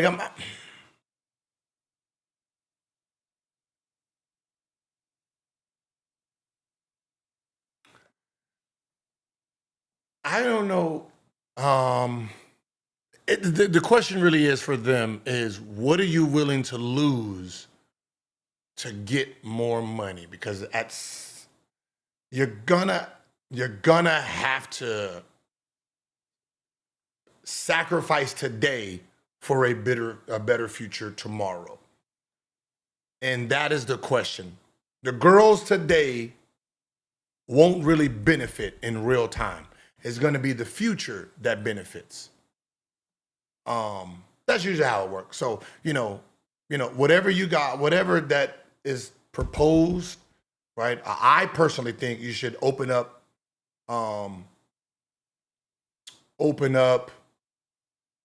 high school. I think they should allow girls to come out high school or one and done. And I don't care about, are they ready? That's neither here nor there, right? Because eventually, once younger start getting in, then they're gonna think about, I can have this one for 20 years. So that means some of y'all that are 37, 38, 39, y'all are gone, right? They're gonna remove some of y'all, right? That's the sacrifice. Now, the sacrifice is 36, 7, 8, 9, 40, y'all are canned, right? You open up high school in 1 year, you old ones, gone, right? You guys are the sacrifice for the new generation of money. Hear me out. T-Mac, Kobe, Kevin Garnett was the case study. My class, 2001, was the first testament of high school kids. They did the study. This is what they are. Shit. Think about it. High school, megastar. T-Mac, megastar. KG, kind of megastar. Kobe, mega star. Right? So these high school kids were showing that their high school fan base translated to the NBA and it followed them. Same thing that will happen here. It'd be easier if a girl comes out of high school and you can market her to her high school and middle school fan base. The brand gets lost in college. Because by the time the fan base gets to buy their product, they are now competitors now. So Juju, right? We can go off with Juju. If she comes into the WNBA last year or her freshman year, think about all the merchandise she sells from all the seniors, juniors, freshmen, boom, everything. By the time she gets in the WNBA 2 years from now, all her fans are competitors now. They're going to be freshmen in high school. They're going to be freshmen in college competing against her. And then the generation that will be, that's supposed to be buying it, they was in middle school and elementary school when she gets into the W and they don't know her. So sacrifice the old, bring in the new. Now you can bring in the Lululemons. You can bring up makeup, Kylie Jenner brands. You can bring in all of those billions of dollars into the sport. Because those girls, the TikTok, they will sell the fuck out of that brand. They will move the product in real time. If Flage came into the league and didn't have to sit in college, look at what is moving Angel Reese. She's bringing in the outside dollar inside. Where you guys want to be, I just want you to care about my craft. Just judge me on my craft. Angel Reese is in real time like, man, I don't give a fuck. Hey, listen, you want to pay me $1 billion for what? You want to pay me $300,000 for what? You want to put me on the cover for what? Okay, let's do this. Now, what I got to do, show up to the Met Gala during regular season? Okay. You going to pay for it? Okay. She don't care why you looking at her. Just fucking look at her is what she's saying. When you look at her, she gonna show you I'm 20 and 17. What's happening? She gonna show, y'all want them to just go look because you averaging 20 and 17. Nah, she in there like, hey, y'all seen a little thigh? Huh? Hey, look, we play tomorrow. Oh, for real? Okay, what time? Yeah, I'll get you front rows. And then now she's sitting there with the rebounds and doing this. And she's found a way to know how to market herself for it to translate. And that's what's moving forward. The Rakitas, the Bricks, the whole damn near Chicago team, the people are starting to notice. That's all I'm saying. Like, come on. Y'all are dressing better. Even the ones that's running around.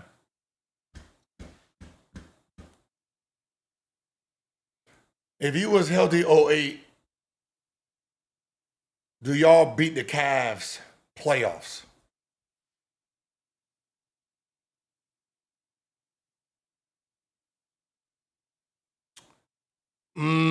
I think, no, to be honest, I really think we messed up. We messed up that first year, the 05-06 year. We underestimated how good LeBron was. Like, I mean, come on, you know he's good. We didn't think he was good enough to beat us by himself. Like, you got a few pieces, but beating is the big three, right? Beating us by yourself, we didn't think it was possible. So we didn't really realize. And he was doing something that was, I didn't pick it up until probably the third time we played him, which I was on the bench. So I was on the bench the second year and the third year because I was injured. But I caught something in the game, and then I went back and did research to see if he was doing this shit then, and that's what it was. That little nigga outsmarted us. What he would do was this. So we had a really big lineup. It was me. It was me at the point. In the offense, we had Jared Jeffries at the 2, who was 6'11". Karan at the 3, 6'8". Antoine 6'9", then Brendan, 7 foot. So we was a big team. But on defense, Jared guarded LeBron. They keep height on him. Now, what LeBron would do was this. He will pass the ball at the beginning, right? Get everybody involved. Decoy the bullshit. When he was ready to go, he had sub out his big man. I didn't pick this up until we done lost again. And I'm watching him, I'm like, damn, the nigga ain't even take no shots yet. And then he did one of these, yo. So, which was take out Ilgauskas. When Ilgauskas get taken out, we take out our big. So we was matching big for big. And then as soon as we take our big out, he attacks the basket. So I'm like, damn, that's crazy. So I was like, wait, was he doing that shit against us? So I went back to the film, and then I started catching it. He'd give his signal, they'd take Ilgauskas out, we take out ours. And then now when he's driving on Jared, the back line is who? Michael Ruffin, right? Antoine Jameson, Karan, and nigga me. So we became smaller, and now he is the biggest, most explosive nigga on the court. So that's what outsmarted us. It was just outsmart. So do I think we would have beat them? No, because I don't think I would have picked up on that telltale sign in real time, because I didn't when it happened. And it took damn near three series for me to pick it up, and that's me because I'm just watching. I'm just watching them. So I'm honest. So would I have won the championship in the East? No. Like me being the number one guy, nah. I wouldn't have been able to lead us to a chip as the number one option. I would have got a sidekick ring, a 1A or 2, whatever the fuck you wanted to call me back then. But I don't think that I would have won one realistically, because during that same time, D-Wade, Shaquille O'Neal is there. You got LeBron and his team there. You have Dwight building some shit there. Then you got Cole tearing up, but eventually he was going to start trying to get his team to do what they're going to do. Then you got Boston, who just teamed up. Nah. I would have had to leave and try to win one towards the end of my career, to be honest. So it's just it was just one of those things. Just being honest with you. But the pay us what you owe us shirts, you're gonna have to negotiate. But I can tell you this right now. Y'all need to have Caitlin Clark and Angel Reese on the same table, arguing, talking for you. Angel Reese, Caitlin Clark, Asia. Oh, and Ionescu. Them four are the most important to the argument. You need all 4. 3 of them, at least 2 of them, top Nike selling shoes, period. Asia's doing her numbers too, which means Nike can't afford for them not to be playing, because 2 of them, 3, I don't know what Asia's shoe is doing, but 2 of them are running AAU right now. They're running AAU. So Nike is really invested in those 3 playing at a high level.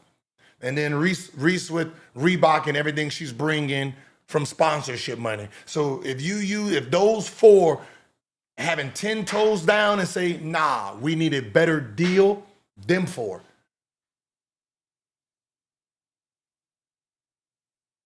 You can make some noise. Now, while I say them 4,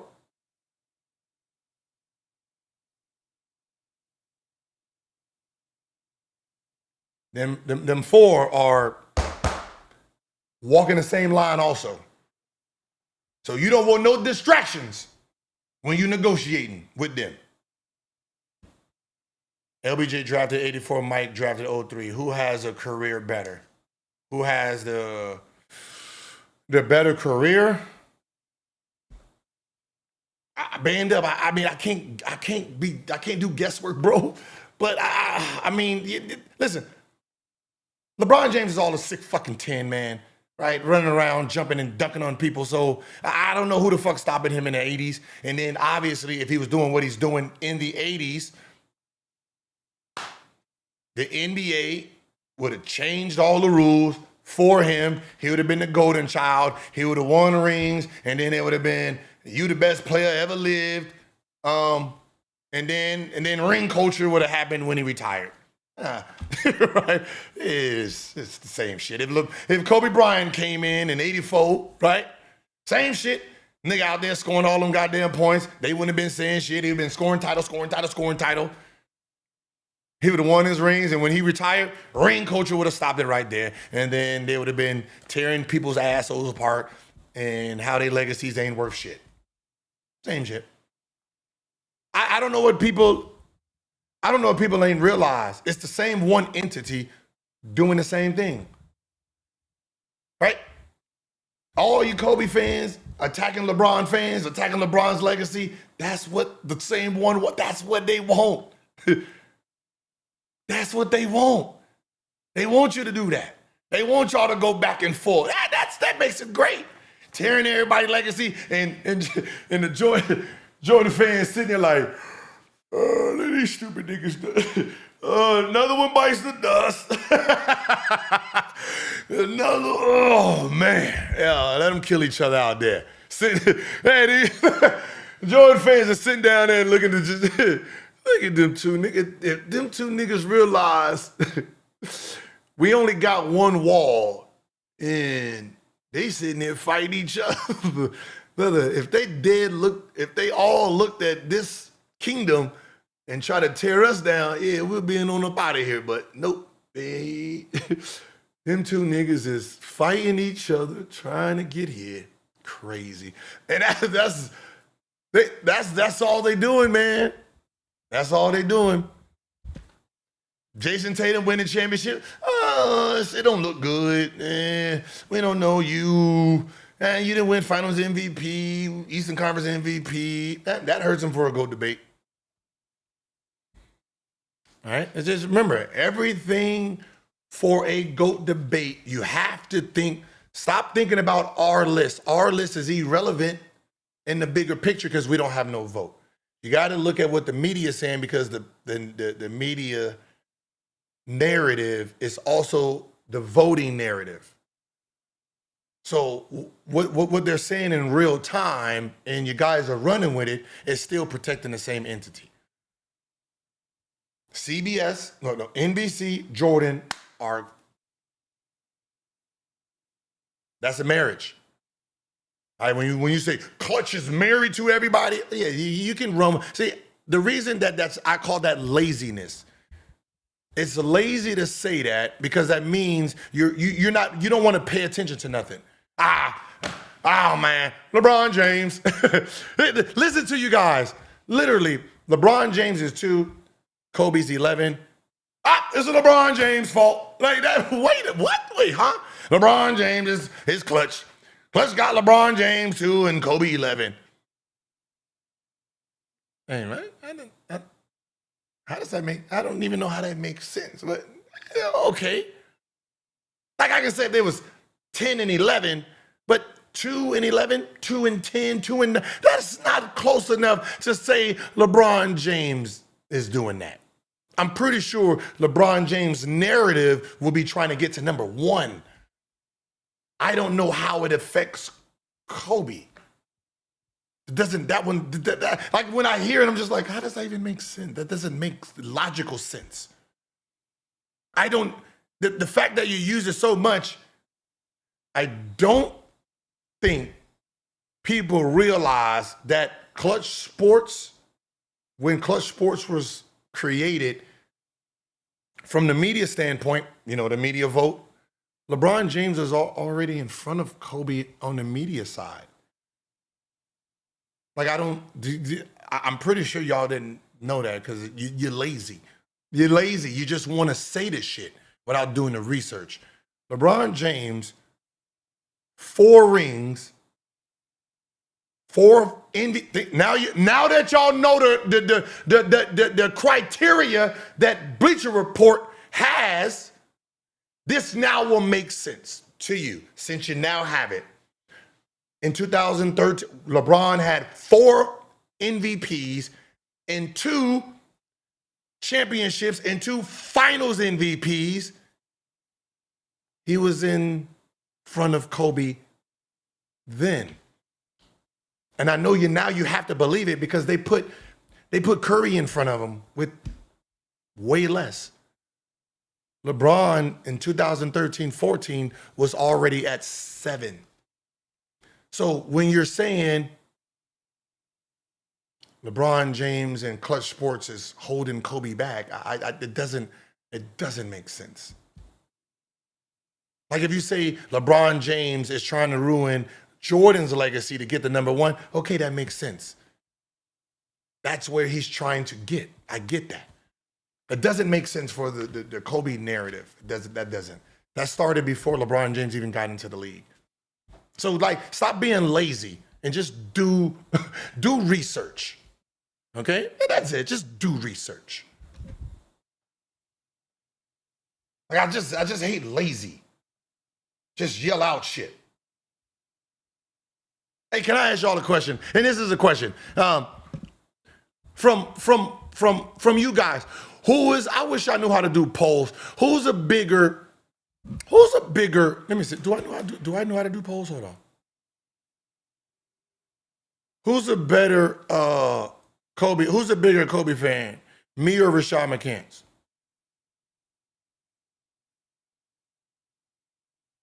Like I want to do a poll on that. That's a good poll. But I don't know how to do polls.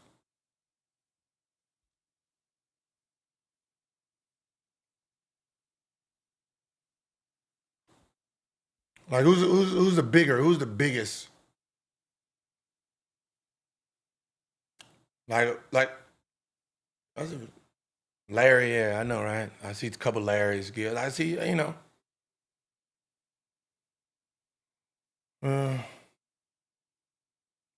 Rashad, you're not a Kobe fan. Yeah.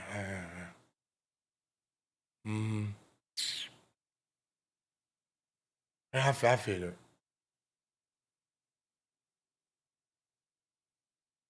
Okay, hey, look. Hey, have y'all seen me in LeBron jerseys? Y'all see me in Bronny jersey? Y'all see me in bronze jerseys? See me in Laker jerseys? You ever see me in LeBron jerseys? Now, I told him I was going to get him because I don't think he knew. I don't think he knew that I get everything.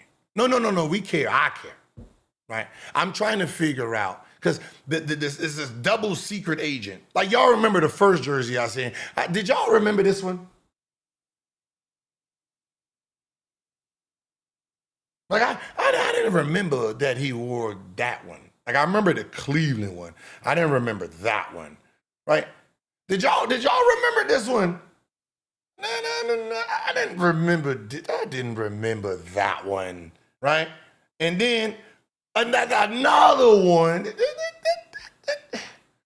and then it got James in the back, like, just, he won't, like, got caught. He got caught, because what happened is I told him, like, yo, hey, can you do a live with me? And he forgot to change his jersey.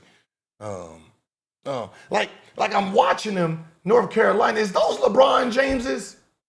That is LeBron James shoes. That's crazy.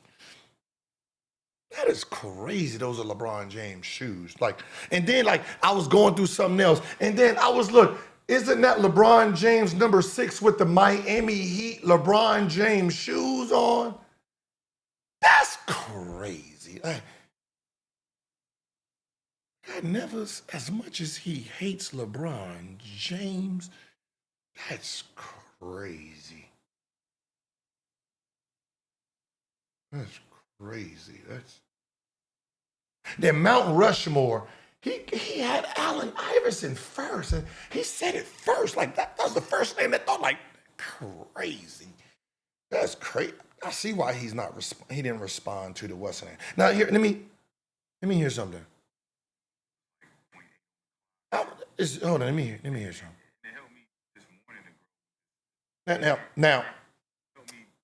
Now, like, I don't know if y'all remember this, but you know what? Fuck that. I want to play it live. Oh, this is is this on this? This is his epiphany. Hold on, let me go to you. Can I go to IG? I need to go to IG, because this is on IG. I need y'all to see this. It made me laugh. Do I have Instagram on here? Yeah, I want y'all to stand. Y'all stand up tall, too. Y'all stand up. Because y'all niggas like to hide a little bit. Y'all like to hide in the weeds. You know what? Damn, I can't. I want y'all to hear this. Look at the jersey. He got me on his face, but it don't matter. You all ready? not be a LeBron James hater anymore. So I want to be able to not diminish what LeBron is accomplishing and seeing how far Kobe came with the haters that he had, and to be able to be such a fan of his, such a student of his, and him being a mentor to me, and seeing how LeBron has the same thing and the same effect with this younger generation. So I can't take anything away from LeBron no longer.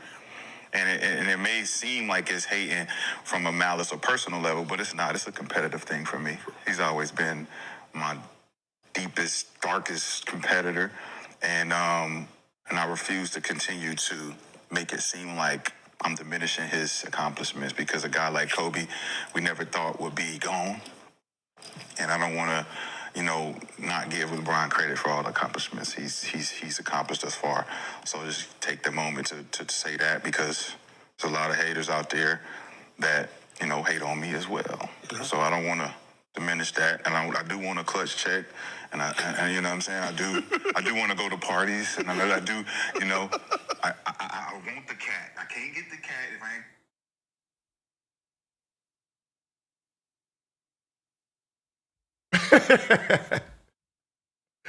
I don't know what day that would have been on, but I can tell you this.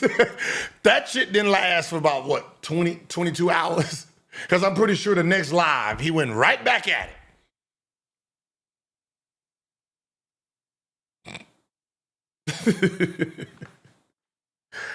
Oh, man. Like, that's crazy. Like, I get diminished being a Kobe fan by a LeBron fan who's hiding as a Kobe fan. Y'all are some double agent doubles. I love it. But at the end of the day, I told y'all that the media was cheating on y'all, and y'all didn't want to listen.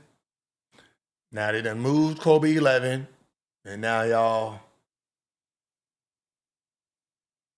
is fighting your girlfriends. Y'all fighting in barbershops now.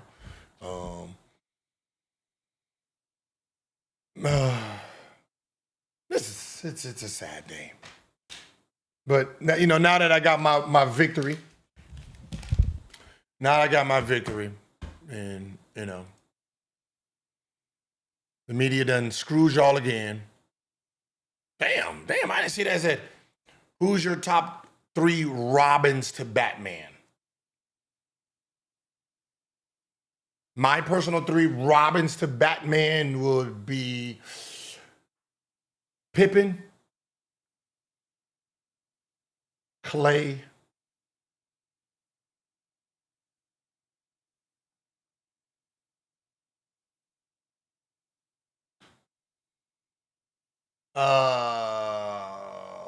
probably John Stockton.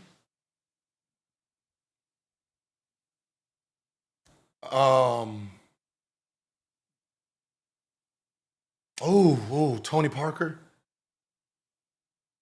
Tony Parker. That'd be my 4.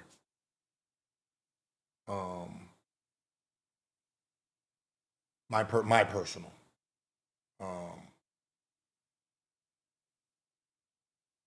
Dwayne Wade. No. So Dwayne Wade, Steph Curry for the 2 year. Those were moments, right? Those are moments. Like Paul Gasol, those are moments, right? When we're talking about Robins, we're talking about the career, right? We're talking about careers, like your full career. Klay Thompson, his whole career was behind Steph. He never took that leap. Pippen's whole career was behind Jordan. He never took that leap. Wade was the number 1 player, right? Tony Parker was behind Tim Duncan his whole career, right? So when you're talking about John Stockton and Karl Malone, John Stockton was behind Karl Malone. So that's how I look at it, like, because if you ever was a number 1 option, then you can't be considered a Robin. You have Robin moments, but that's not your career, right? You can't, like, if somebody says, "Oh shit, Kobe was a bench player," that's not his career. Yeah, there was a moment in time where he came off the bench, but that's not his career. His career was not a bench player. So you can't call him a bench player. You can't put him in a category as a sixth man and all that. So, so those would be my 4. That's my personal. So you see how I have my own personal when you ask me a personal question? Let's read next up. Next up, top chat. Wait, damn, hey, hold on. Kobe versus LeBron versus Kobe 16 and 6. Some eye tests. Oh, you mean a record? Yeah, well, technically, that is the thing, but it could be worse than that because part of that 6 wins, that was when the Lakers was the dominant team with Shaq, him, Karl Malone, and them too. So that he can't, you know what I mean? So you could bump it down just a little bit. You could say, well, God damn it, he only won when he was by himself only 3 times, I think. But to be honest, they play 2 fucking different positions. One is 6'6", one is 6'10", and the 6'6" guy is taking a challenge to guard the 6'10" guy. All right, Matt Daniels, the ups and downs of Kobe's storied career is the stuff of legends. Yes, Gil's consistent take on this is honoring Kobe's legacy. It's not hate. I appreciate it. If you are a true Kobe fan, then you really understand his concept of savoring the moment, grinding, coming from the bottom. Like he's the only rags to riches story of what we consider NBA's legacy. Like he is a legacy piece because he's from rag to riches. He's the one who came off the bench, right? You know, fought, worked 5 hours a day. That was his journey. He wasn't given the gold spoon. He was given the wooden spoon and challenged for the gold spoon, took the gold spoon, sat at the big table, ate the big table food while people throwing tomatoes at him, booing, hey, nigga, you don't supposed to be sitting there. That's Shaq's seat. And he sat there eating his fucking food and end up putting the crown on, putting 2 of them bitches on. What's up, LA?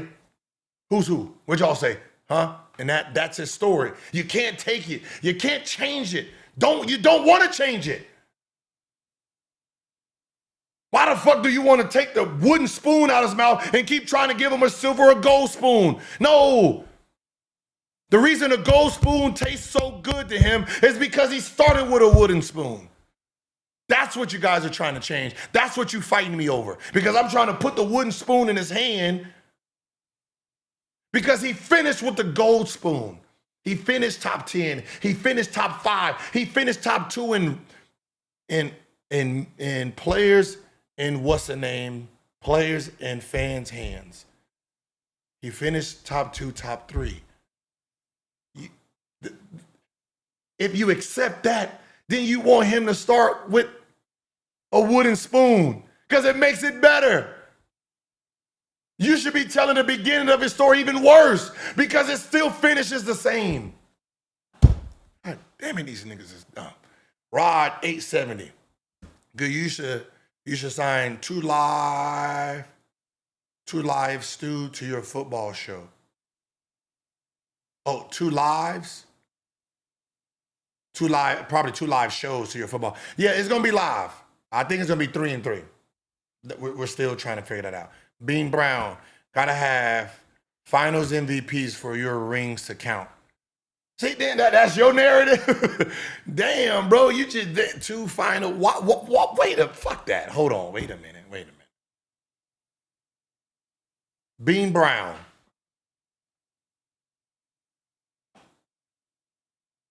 So you tell, just so I can get this straight. You telling me a man can go through 82 games all season playing against the best players in the world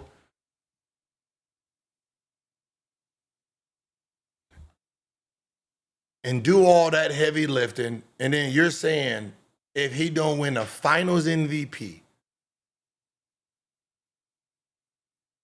he don't get credit for the ring? Like, how does that make sense? Because just bear with me. Like, we've all played basketball. We all say, hey man, hey, let that nigga over there shoot, right? We've all done that, right? Right, game point. Hey, we gonna guard this. Focus on him. Don't leave him. Let him shoot. We've done that. So you telling me while we doing this, making sure he don't beat us, and one of them score and do their thing and they win Finals MVP, you saying this man right here ain't the best player?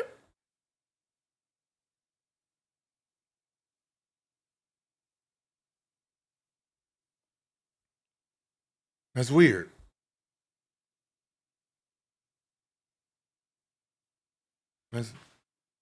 That's weird. That's weird.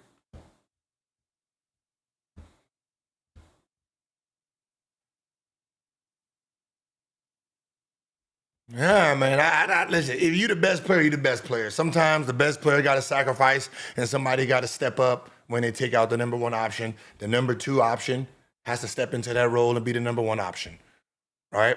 And that's game plans, and that's just how basketball is. That's why Shaq was saying that you've never seen a fighter win with one hand. I'm one hand, Kobe's other hand. Kobe's jabbing, I'm trying to knock him out. When they get used to when they see that, sometimes I gotta fake my jab for Kobe to knock him out. Sometimes we both throwing haymakers. He said, you know what I mean? And that's how he explained it. And that's where I'm trying to say, you can't just use trophies and Finals MVPs and all that to dictate who was important. Series, moments, all of it matters. Yes, this Finals MVP went to this person because the matchup said he was the most dominant. If the matchup was reversed and San Antonio was the championship, Kobe wins it because that was his. He had the advantage here. Boom. Right? So you gotta judge it in real time for how it looks. The trophy at the end doesn't dictate you are the guy, you aren't the guy. And that's what I'm trying to stop and judge it how it is. We're all trying to get to the same place, right? Fuck these trophies, lace them up, right? Isn't that what you want, right? Is that what the argument, that's what the argument is, right? That's what you're trying to get to. Fuck all this dumb shit. Who's the best player? Fuck the best team, and this man got this MVP, he got MVP because he got 65 wins. Yeah, I barely made the playoffs, but you niggas didn't stop me, right? I averaged 35, huh? You couldn't stop me. That's what we're trying to get to. That's what we want to get to. That's the conversation we're all trying to have. We're just saying it all differently. Gil explained Kobe and Shaq versus Kareem and Magic. Is Magic a Robin? From how they did it, remember, I wasn't watching NBA then. From how they looked like it was voting, some of them years, it seemed like they gave credit to Magic as the number one player and Kareem, so they kind of washed each other out. That's why Kareem wasn't the GOAT and couldn't just fight for the GOAT and say, I got 6 rings, 6 MVPs and all that, because him and Magic was sharing that responsibility. That's how like LeBron squeezed through both of them with just 4. Because you got 2, I got 4. And that's what the research kind of showed. Lowe already debunked Bleacher Report list and how inconsistent and flawed it was. Oh, he already did it? Oh, I thought I fucking been doing it for 2 years. I thought I've did that for 2 years. Oh, you guys had to see the new updated list. Oh, when the top 75 was doing it. ESPN, and you didn't give a fuck about that, huh? Don't tell me now y'all did it, because I've been doing it for fucking 2 years now. All-time starting five of just left-handed players. Yeah, I don't know who's left-handed from back in the day. Okay, I bet Bill Russell at the Bill Russell at the 5.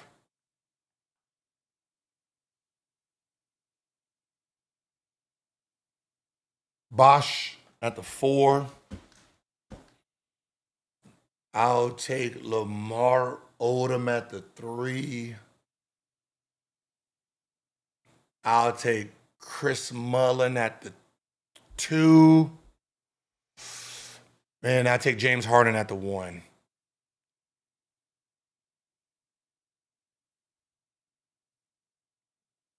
Uncle G, where's Kobe? 2. Well, listen, if I didn't get beat up for my Jordans, I'll put him over Jordan because I thought he was more skilled. If they played a game of one-on-one, and they played 10 games of one-on-one, I think Kobe. Even though it wouldn't be 10 games between those two personalities, they're gonna just keep going until one of them niggas die. So I think that they would have been going on over and over and over. But I would personally give it to Kobe if they was playing one-on-one. But I put Jordan there because obviously, I got beat up for my shit. So, y'all got to thank them niggas who jumped me. As a Kobe fan, my main issue is the random Kobe slander going on today. Magic and Cap, Curry and KD, Bron and Wade, MJ and Pippen. None are getting attacked for. So that's why it's Kobe. Kobe not top 10 is wild. No, same thing. Kobe and Cap. Well, technically, Kobe and Magic and Cap, see, they didn't have the slander back then because they already, see, this is the problem. And this is why I say you guys focus on the wrong thing. The reason they didn't do that to Magic and Cap because they already gave Jordan the title with 2 rings. So they didn't need to go against them. They didn't need to bash them at all. They didn't give a fuck. Kobe, Jordan only got 2 rings. He's the number 1 player ever. So they didn't need to do any of that. Right? Hold on, let me see. Here, I got the video. Hold on, let me see. Hold on. Wait. So y'all can hear how it sounded. I'm pretty sure I played it before, but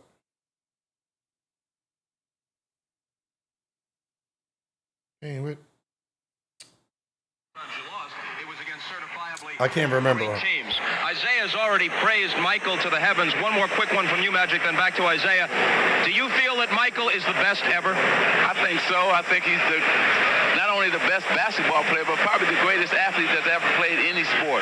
And I also think that I had to give praise to another guy in Larry Bird. He was probably the most fierce competitor that I've ever faced. But Michael Jordan is not only the best basketball player, but he's the most exciting basketball player to ever play.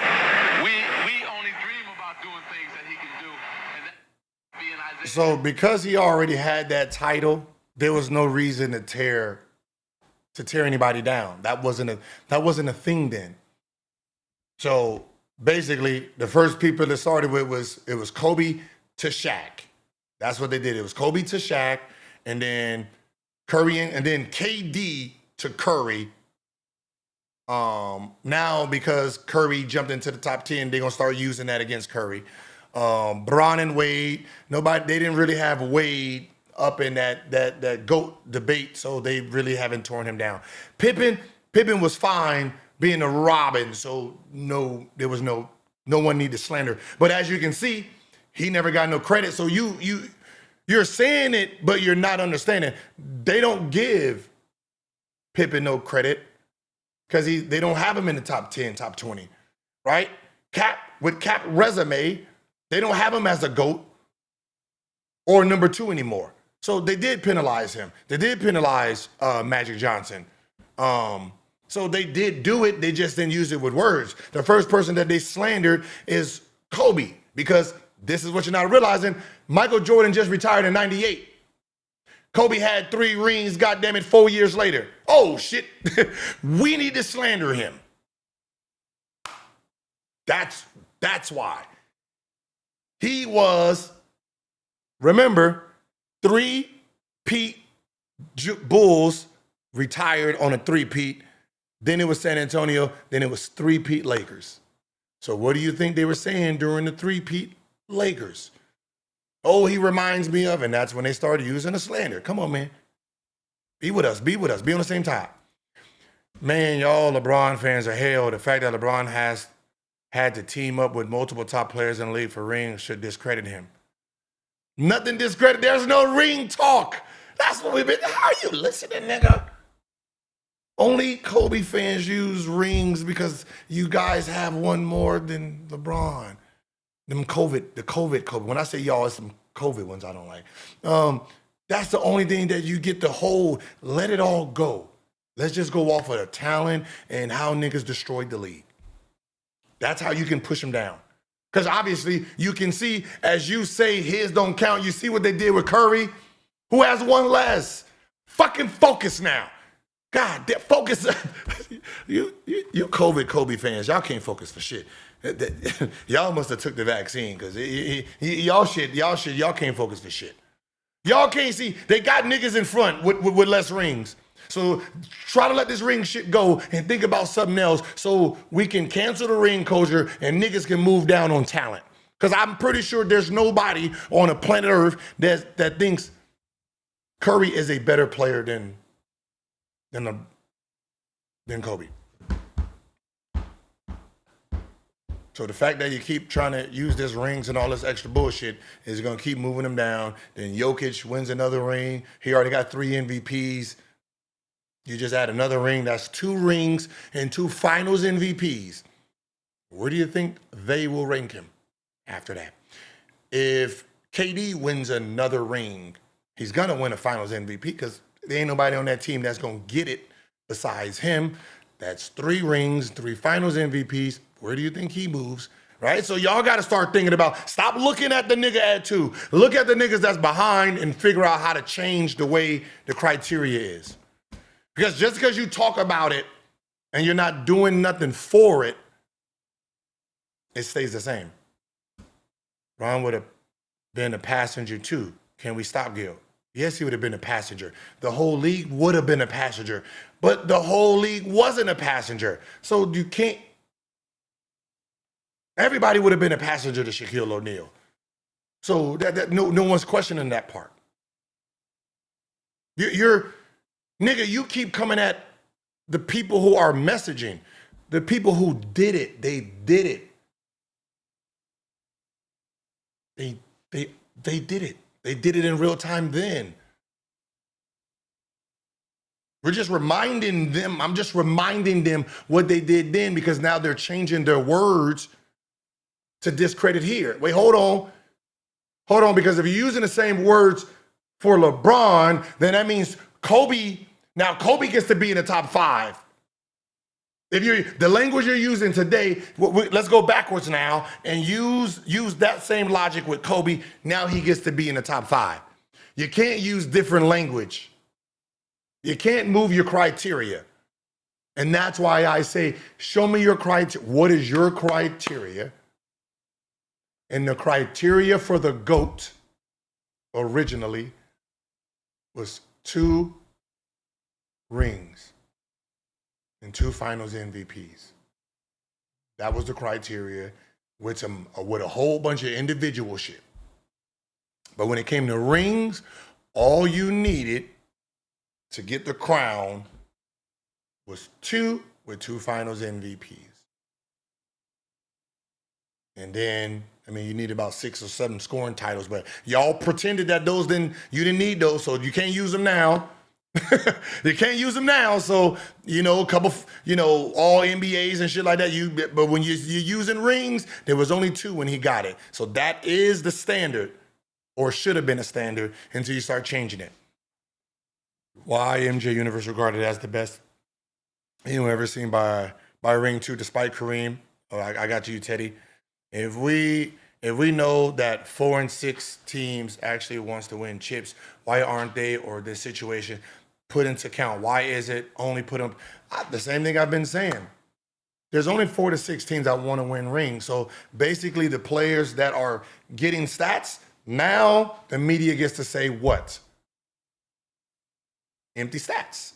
So they gave you a term. So when you see someone doing some shit, winning regular MVPs and winning scoring titles, that's empty stats. They get to dismiss it. They gave y'all ways to dismiss the bullshit. And y'all are happy doing it. So what your point, Gil, at this point? All you care about is finding ways to put down Kobe.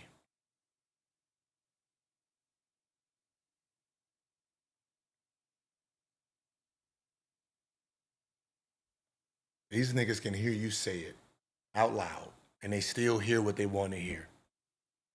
Shaq wins 8 championships with speed classes. That's what the nigga said with fucking Vince Carter. Shit. Damn. Shaq said, only difference between Bean and T-Mac is rings.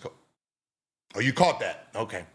Coach said, you can do everything I can do, but he is taller and y'all want to hate on Mac. Yeah, you caught it, right? I just want to see if everybody else start catching it. He said the only difference is rings. The only difference. I don't know if that's slanderish, but I mean.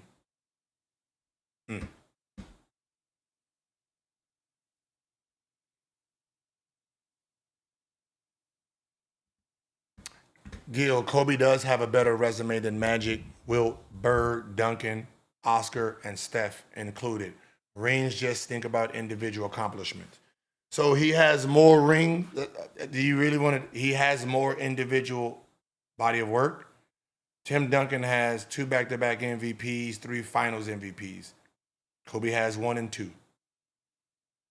They got around the same all defensive teams, all NBA teams, which is the second. So when you think about it, it's MVPs, scoring titles, first teams. Oscar, hey, I don't know why y'all, this Oscar one, that killed me. I don't know. Bill Russell and Oscar Robinson's resume didn't make sense to, I guess it was ESPN's top 75 list. It didn't. One had 1 ring, and he had no accolades that matched Kobe's, and he was in front. Same thing with Steph when it came to individual accomplishments. Shaq, 3 finals MVPs, 1 MVP.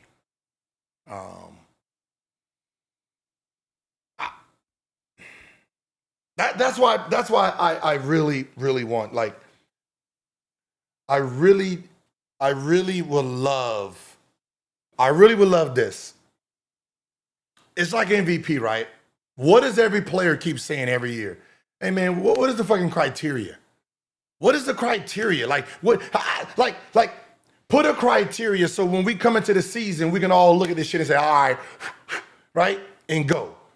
But because the criteria change because of the players they like and dislike, it's hard. It's really hard to really understand what the hell is going on. So I would like for you to have a top 10. Tell us the criteria. What do you respect first on your greatness? Right?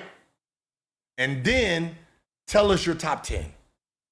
So then I don't need to have an opinion, right? All I have to do is take a piece of paper, take my pen,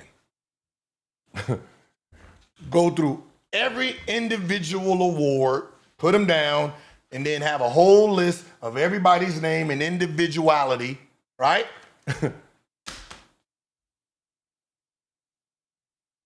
And then go through it to see if the order of your list makes sense to the criteria that you say. That's why when Skip had LeBron 9, and then he had his criterias, and then I took his criteria, put it in ChatGPT, and said, tell me what Skip Bayless's top 10 should be. And it had LeBron James 1. like that shit right there. How does your criteria that you go by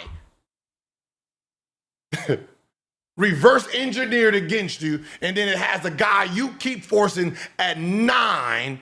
It has them 1 over the guy you keep trying to put. Even regular Google don't have LeBron 1. Regular Google has them 2. But your criteria that you keep pushing has them 1. So you're clearly missing something here.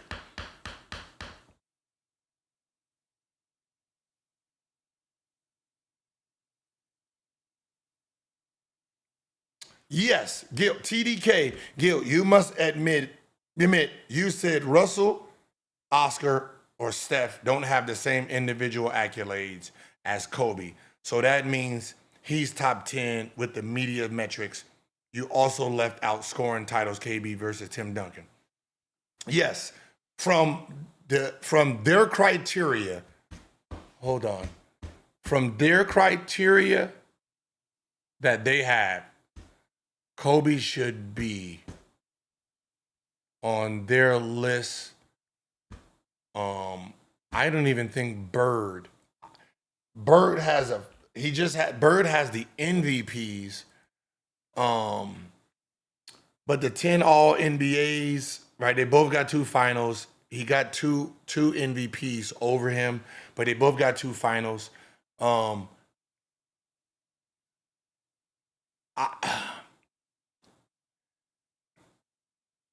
I don't know how. Because okay, here's my issue. And a lot of people do this too. When they say Steph Curry's unanimous MVP. I don't give a fuck about you won all of those or you lost 1 vote. Nigga, it's an MVP. I'm not going for the bullshit of these extra words that you want to use. MVP's MVP. I don't care about it. So you have 1 because from there it's voting on who likes you. You can say that, oh, everybody vote for him because everybody likes him. But you can't say none of Jordan's, everybody didn't vote. Come on, let's fucking be real. Some of those Shaq ones, come on, Kobe one. I mean, there's just some of them LeBron ones. I just, you know what I mean? Will Chamberlain, who the fuck else was getting the vote back then? So I don't look at it like that. Just the fucking MVP. Now, 3 in a row, I don't give a fuck how many is in a row. 1, cool. So you got 3. Body of work, I don't see it with Bird. I went through the metrics when I was going at Skip Bayless, and then I started like digging into his legacy. Oh, Mr. I don't show up in closing games. Oh, I don't show up. No, this is Mr. I don't show up in closing games. But but I wasn't part of his. I don't know his. I wasn't there in real time because you got to remember in the 80s we was only taught positivity. We was only pushed the greatness of it. Like I can't tell you how many game winners he has unless I have to debate. Then I'm going through the record books. So I don't know where he is on game winners. Pretty sure he wasn't like that. The only memory I really got of Larry Bird that was pushing my brain is the nigga at the 3-point line doing this shit. That's it. That's it. When you think about Bird and what memory you have, shot the 3 with his motherfucker's warm-up on and walked off. That's it. That's what I remember. Unless y'all remember something else, that's what I remember. When we talk about iconic moments, I don't know how many I can remember.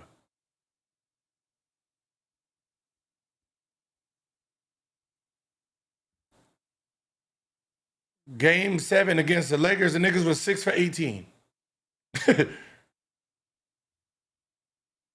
He was 6 for 18 from the field. That's a closeout game. Yeah, I mean, just in case you want to. And then Milwaukee closeout game, 8 for 21. I mean, I can go on for days for some of these closeout games. It did get rough a little bit, just to be honest. But that it doesn't change. It doesn't change where he's ranked. I don't have him I don't have nobody really in the 80s in my shit, so I don't really give a fuck. But if I got to defend him, obviously I'll find ways, but I don't think his legacy is in front of Kobe's.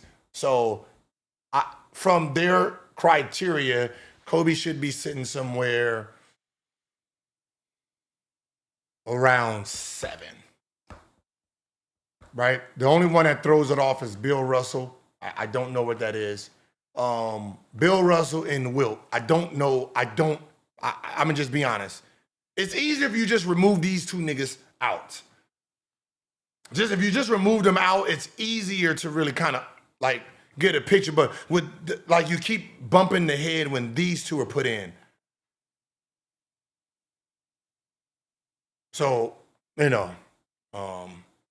but somewhere like with the resume itself, body of work, because at the end of the day, the 5 rings are 5 rings. I don't believe in sidekick. Me personally don't believe in sidekick rings because I played the game of basketball and I understand you do need a great number 2 to win. And sometimes that number 2 has to be a number 1 at moments and times during a season, during a playoff run. Right? We see it now because we've seen Jalen Williams show dominance during certain parts. That helped when SGA was not playing very well. Jaylen Brown played so well that, Siakam and Hallie, right? They played so well where they really didn't know who. I don't say I called him a sidekick. I said they. Nigga, understand the difference between they and I. I clearly say when it's my opinion. I'll say my opinion is, and then I'll say it. Like me saying my opinion, I don't say he's 11. My opinion on their metrics and their list, he should be somewhere around 7. That's when my opinion kicks in. I don't argue my opinion. Because my opinion means nothing. Just like yours don't mean nothing. If we both got to arguing and, and I say, and I say Kevin Durant's the best player that ever lived. Like, let's just be honest. You think you're going to convince me if that's my opinion. And that's why I don't argue it. So it's a pointless argument. So I take a list. This is the list, ESPN list. Let's argue that. What's the name list? Let's argue that. So for me, looking at Bleacher Report's list, from their metrics, Kobe should be 7. And ESPN's. When ESPN did it in 2022, he should be in front of Bird and Oscar Robinson. So they just lie. So 10 all NBAs. That means he was the best player 10 times. Right? 3 defense, which, I mean, if you're the best player playing deep, so this is my criteria. My criteria. So you can hear it out my mouth. My criteria is this. I don't value defense into greatness unless the greatness is playing defense. So, example, if you are a defensive player and you're winning all defensive teams and you're not a top 25, top 30 player, it's right? Man, that's, just right? I don't give you, you don't move down a list because that's what you do. Because you're not ranked, you're not amongst the greats. Now, if a great, meaning offensively, he's a great, and he's making the all defensive team, that shit holds weight to me. It holds weight because you are now on both sides of the what's the name. So that means you're playing great on the offensive time, carrying your team low, and then you're on the defensive time, stopping the best player. So the player that's threatening your championship, you're stopping him too. So that holds weight for me. So Bird having 3, Magic having none, his hold weight. That's impressive. Kobe as an offensive player having 12, that's impressive. So when I'm saying his 12 and then Curry's the offensive player, but you don't have none, I can't, His 12 now plays a part, a big part. So that's how I do it. That's my how I personally do it. LeBron James, you don't have 12, Tim Duncan, Kobe, they moving in the same trajectory as me. And how I think both offensively and defensively dominated. So that's how, you know what I mean? But I tell you that. I tell you that. Now, let's say someone like Draymond Green, who kind of threw a shot at me and said, nigga who don't speak championships shouldn't speak it. Well, I'm technically defending you in a sense, because how they go, and you wouldn't even be in the top 100 in their list. Me, how I watch the game, your ring should be separated and valued at a different rate. Yeah, it's not valued as Curry's, but Curry's can be valued without yours. So you're not a number 2 option, but you're bridging everything together. So yours is worth a little bit different. And it's kind of, it's weird, but it shouldn't be, oh, these are 3rd option rings. No, these are working with the same Ginobili types in a different way. How Ginobili rings look, even though they have a Tony Parker, Draymond Green's rings got to be looked the same way. They're not 3rd option rings whatsoever. So they can't be compared in the same. His ring, his attributes was very impactful to the game. You know what I mean? So, you know what I mean? So I judge everybody on how they played it and how it was won. So it's kind of like Rodman when he won his, like those rings are not truly 3rd option rings, and you have to move the goalposts a little bit. There has to be wiggle room. Same thing with all NBAs. So Kobe is moving down. Moving down on their list. On how I'm perceiving how I look at their list and how it's valued. Yeah, he should be at least 7. Even Shaq. Okay, now so Shaq will get a penalty from me on the list. So I get you to find those MVPs. I can't take that away from you.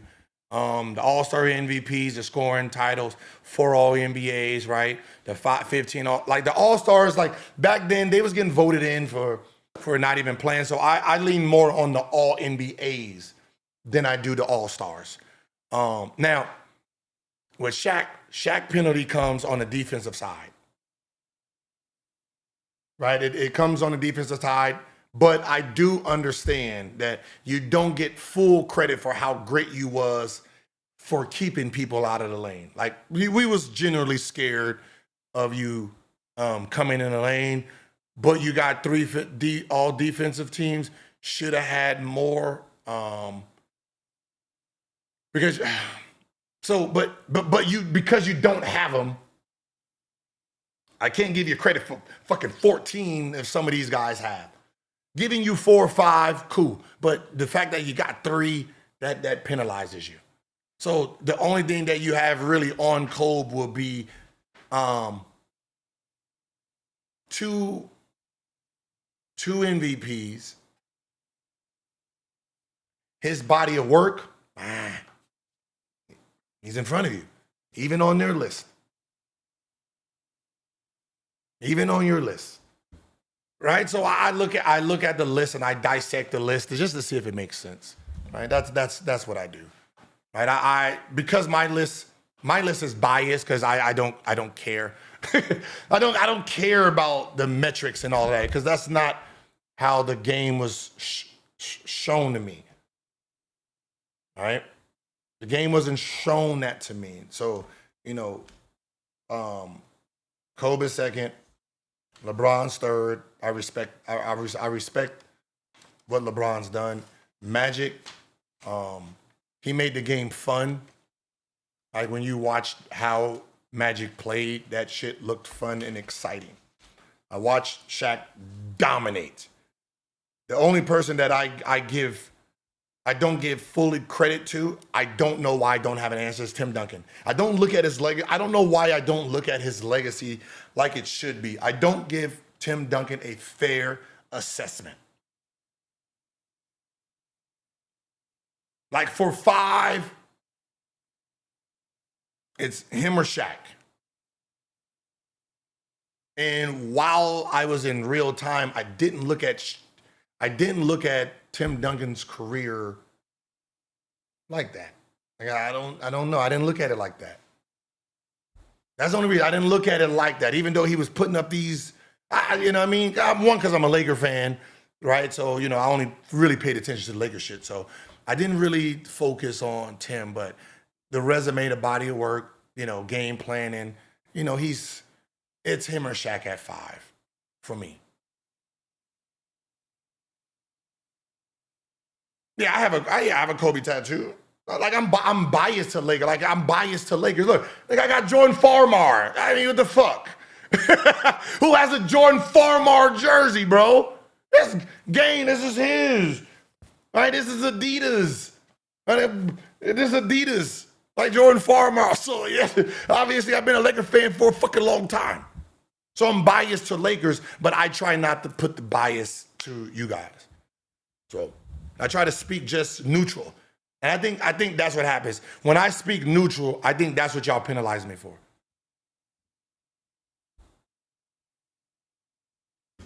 But there need to be some changes in the order, or at least come up with a criteria that makes sense for everybody.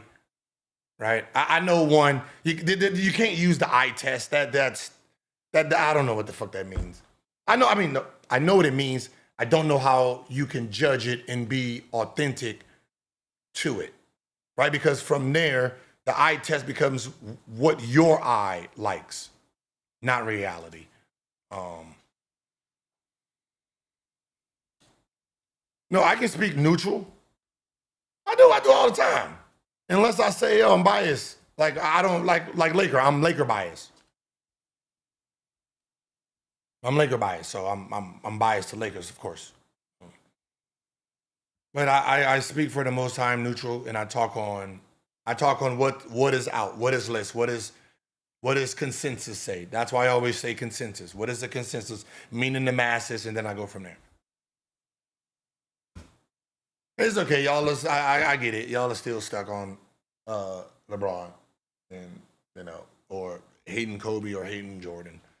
I get it. The media got you, right? They poisoned you. They poisoned your mind. Oh, look. Like, these niggas, I mean, think about it. These niggas was clean back in the day. Little suits and ties and shit. Yeah, Jordan Farmar, yeah, Valley Boy. Tomorrow, Tuesday, I got my college. I just made it to college. I just made it to USC. 5-star, but they got 3-star, but it's really, I'm a 5-star nigga, for real. 6'4". Or did I put myself 6'6"? 6'4", or I put either 6'4" or 6'5". I cheated just a little bit, right?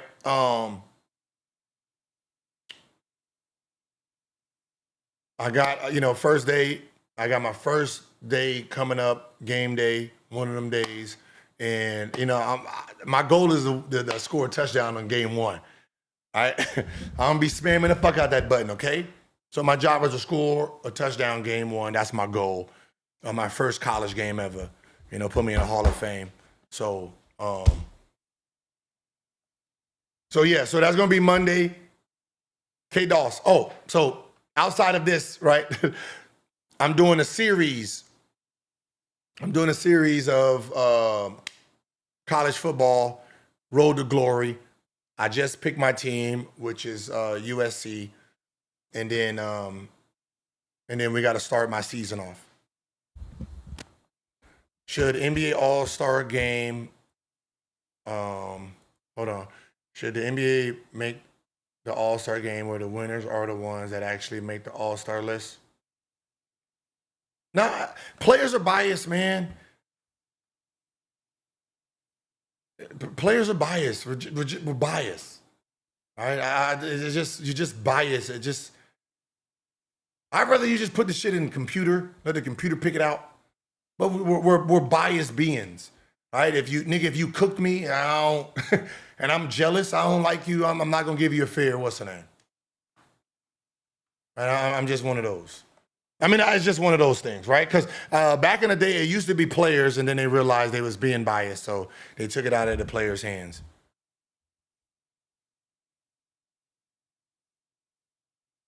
Yeah, I read the YouTube chat. I see you niggas in here. I see you niggas in here. But yeah, so I got that, and then battle mode. We got battle mode championships, and then we got some individual stuff going on. And, since I got all that stuff out of the way, now it's back to Marcus Smart. And I seen some of my comments, and some of you niggas in there talking about that was a great pickup.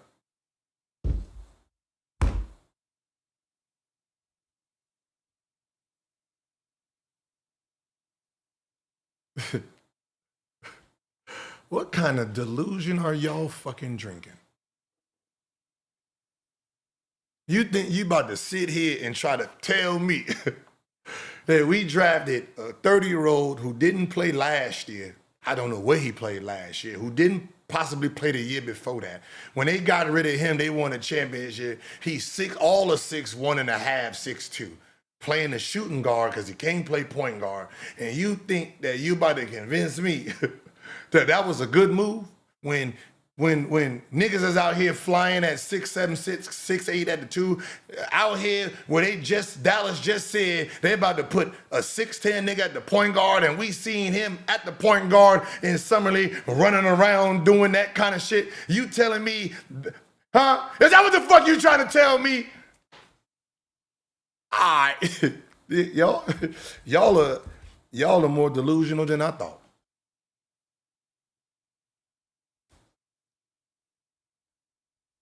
At this point, I'm done. I don't want to sign nobody else. I don't want to sign nobody else. I told Shaq'S, hey man, look, I know you got to do a job. Look, if it got to do with the Lakers, if it ain't a nigga with a real name, I mean today name, I don't want to talk about a nigga who was good 22 years ago, okay? Somebody who was good before COVID started, okay? Somebody who played more than 12 minutes a game last year. Please don't put breaking news next to it. Just report it. Just, hey, Lakers signed this. No, it's not breaking news. Was supposed to be for the elite of the elite. Important news, right? Like when we signed Marcus Smart, it should have sounded like breaking news. Luka signed to the Lakers. Anthony Davis goes to Dallas. LeBron James is out there playing golf. He done picked up his what's-the-name. And then right before you end the show, and you're like, oh, yeah, also Lakers signed guard Marcus Smart. And that's all, folks. And then you end the stream. That's it. That's how that's supposed to be. What's-the-name? He don't get an individual post. He don't get an individual post, not by himself. That should have been some group shit. That should have been a bunch of them. Like when we signed him, when we saw Jake from Allstate, right? Them two, right? And then whoever else we sign, you put them all in the same team. Just 1, 2, 3, 4. These is who the Lakers sign. Like these, all of them, right? That's what you're supposed to do with them. This man got messing up my timeline.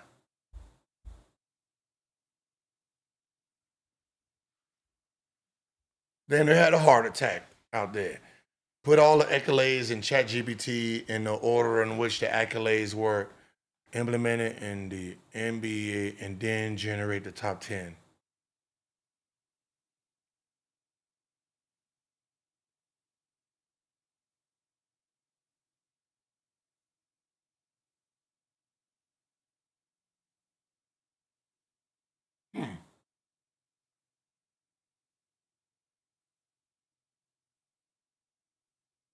You know what? You are correct on that. Here, I'm gonna show you something. This is why you can't trust ChatGPT. And this is here. Let me show you something. The top 10 list, because I was trying to figure out what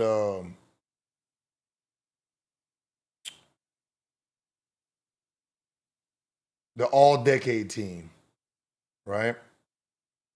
It was the all-decade team 2010. And because y'all know I had Kobe in there. Hold on. I had Kobe in mine, and what I did was this. It was the 2010. Where the fuck is the 2010 decade team?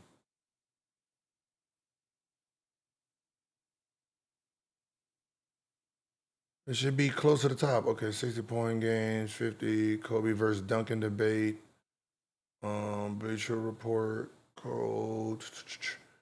Okay, so they didn't have Kobe. Hold on. Okay, so let me see it right here. Let me just type it in and see what it pulls up.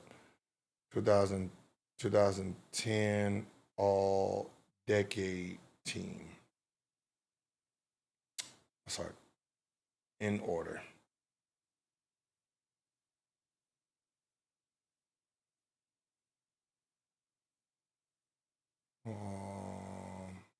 Hold on.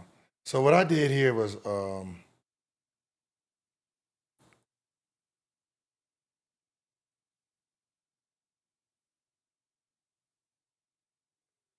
okay, so it had LeBron. So it had LeBron, Steph, KD, Kawhi, James, right? Oh, top 10. Hold on.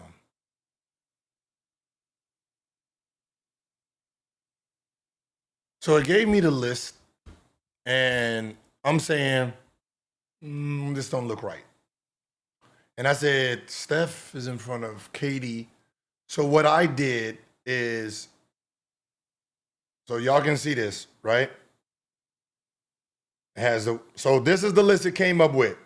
It came up with LeBron, Steph Curry, KD, Kawhi, James Harden, Russell, Chris Paul, Anthony Davis, Dwayne Wade, Damian Lillard, right? So there's no Kobe.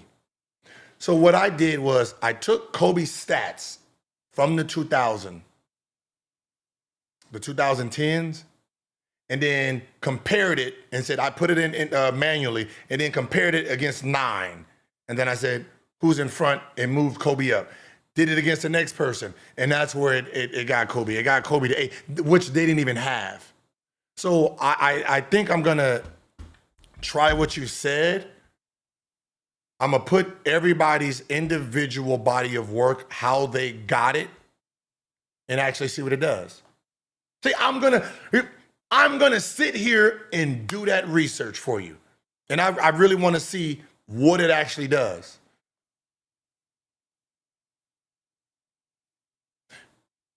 Yeah, you know what? That's my next thing. Damn, who the fuck said that, man? You's a genius, bro. Who said that? The Session. Hey, man, The Session. Hell yeah, dog. It might take me a week or two, but I'm gonna get that done, man. Because once you put it in, then it calculates. How many finals have Gilbert Arenas played in? 1. I played in 1. College final. College final, nigga. Stop trying to be funny. And I lost. I lost.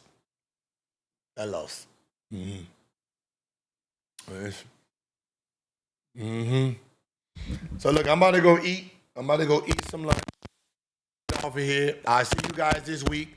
I'm a come live. I mean, Gil's Arena's done, so it's all me, baby. It's all me. I'm all you got. Wait, my narrative. No cemetery Larry.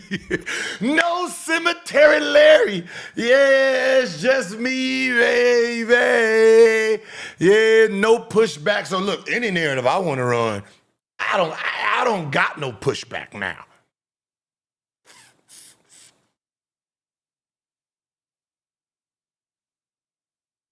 So look, hey, I'll see you guys this week. No days off. Hey, it ain't my problem, man. It ain't my problem. Huh? It ain't my fucking problem, okay? Larry just got to make sure he don't get slandered up inside down. Because I told him, I said, listen, I'm going to mention you. I'm not going to put you on full blast, but I need you to stand 10 toes down on Kobe with the Shaquille O'Neal. Don't be scared now. Stand 10 toes down, Larry. 10 toes. You got to say something. Hold on. You can say, hey, hold on, big fella. Something. Don't just be sitting there quiet. But yeah, I'm gonna let y'all go. Appreciate y'all. Let me rant. Let me be right just a little bit. Let me get hey, it's been 2 hard years. 2 hard years. Fighting a good fight. I'm like Martin Luther King. I'm just getting hit in the head. Yay, power. Mm-hmm. Nah, I like this shit. I like it all, man. I just like the basketball talk. And yes, I disagree with letting Kobe rest. I disagree with it. When people say let his name rest, and I say negative, because the moment you do, the moment they forget, the moment they win. Right? The thing about what I said. The moment you stop talking about it, the moment you stop poking, they win. Remember, I remember what you did last summer. That you gotta be that nigga with that hook, or they get away with the shit they did 23 years ago. So you can't forget. You gotta keep poking. Hey nigga, hey woo, huh? And just to be honest, I typed this in. I said, who is the most annoying, who has the most annoying fan base? Who's the most sensitive? It wrote, Kobe fans. Kobe fans, look. Oh shit, y'all can't say it. It said Kobe fans, the hurt and vengeful soldiers. And it said this, and I agree. It's really what, and this is why you can't ever forget. They treat every Kobe ranking like a personal attack on their soul. If Kobe is not top 3, it's disrespectful.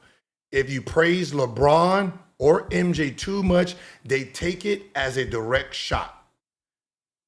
The only slide, they don't argue with logic, they argue with pain and passion. It's Mamba mentality mixed with PTSD. They'll bring up 81, Achilles, fadeaways, the killer instinct. Even if you just ask for MVP counts, they say even if you ask for MVP counts, they get offended.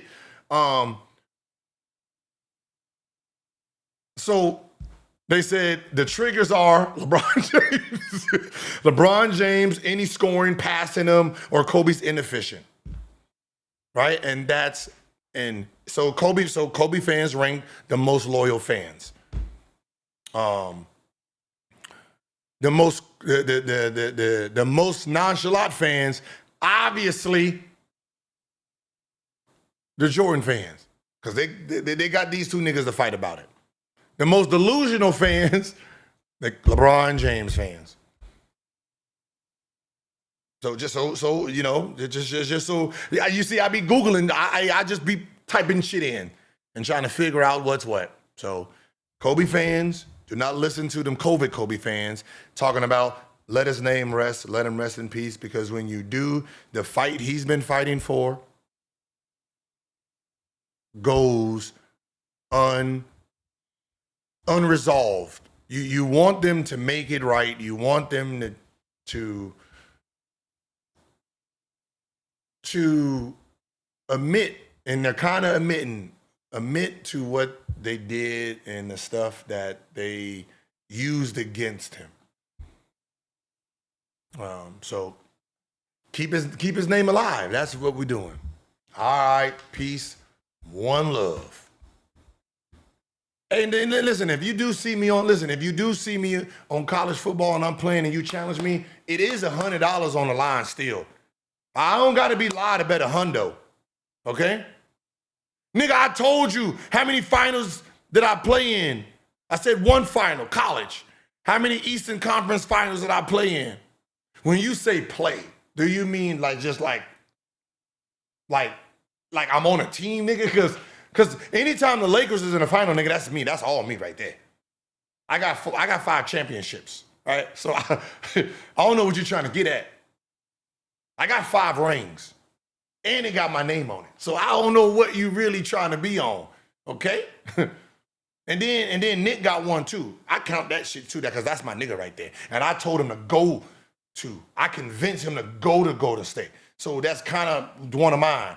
But I would never, I told him I don't want one because that's like a Golden State ring. And, I wasn't a Golden State fan growing up, so I don't get that. And then the 2021, right? I don't got one of those because none of them niggas on my team is one of my favorite players. So I don't got that ring, right? I only got 5 rings, Kobe's. And then it kind of shares it with Derek Fisher too because he was for the same 5, but I got 5. That's it. I don't have the COVID ring, and I don't have the Golden State Nick Young ring. So, peace.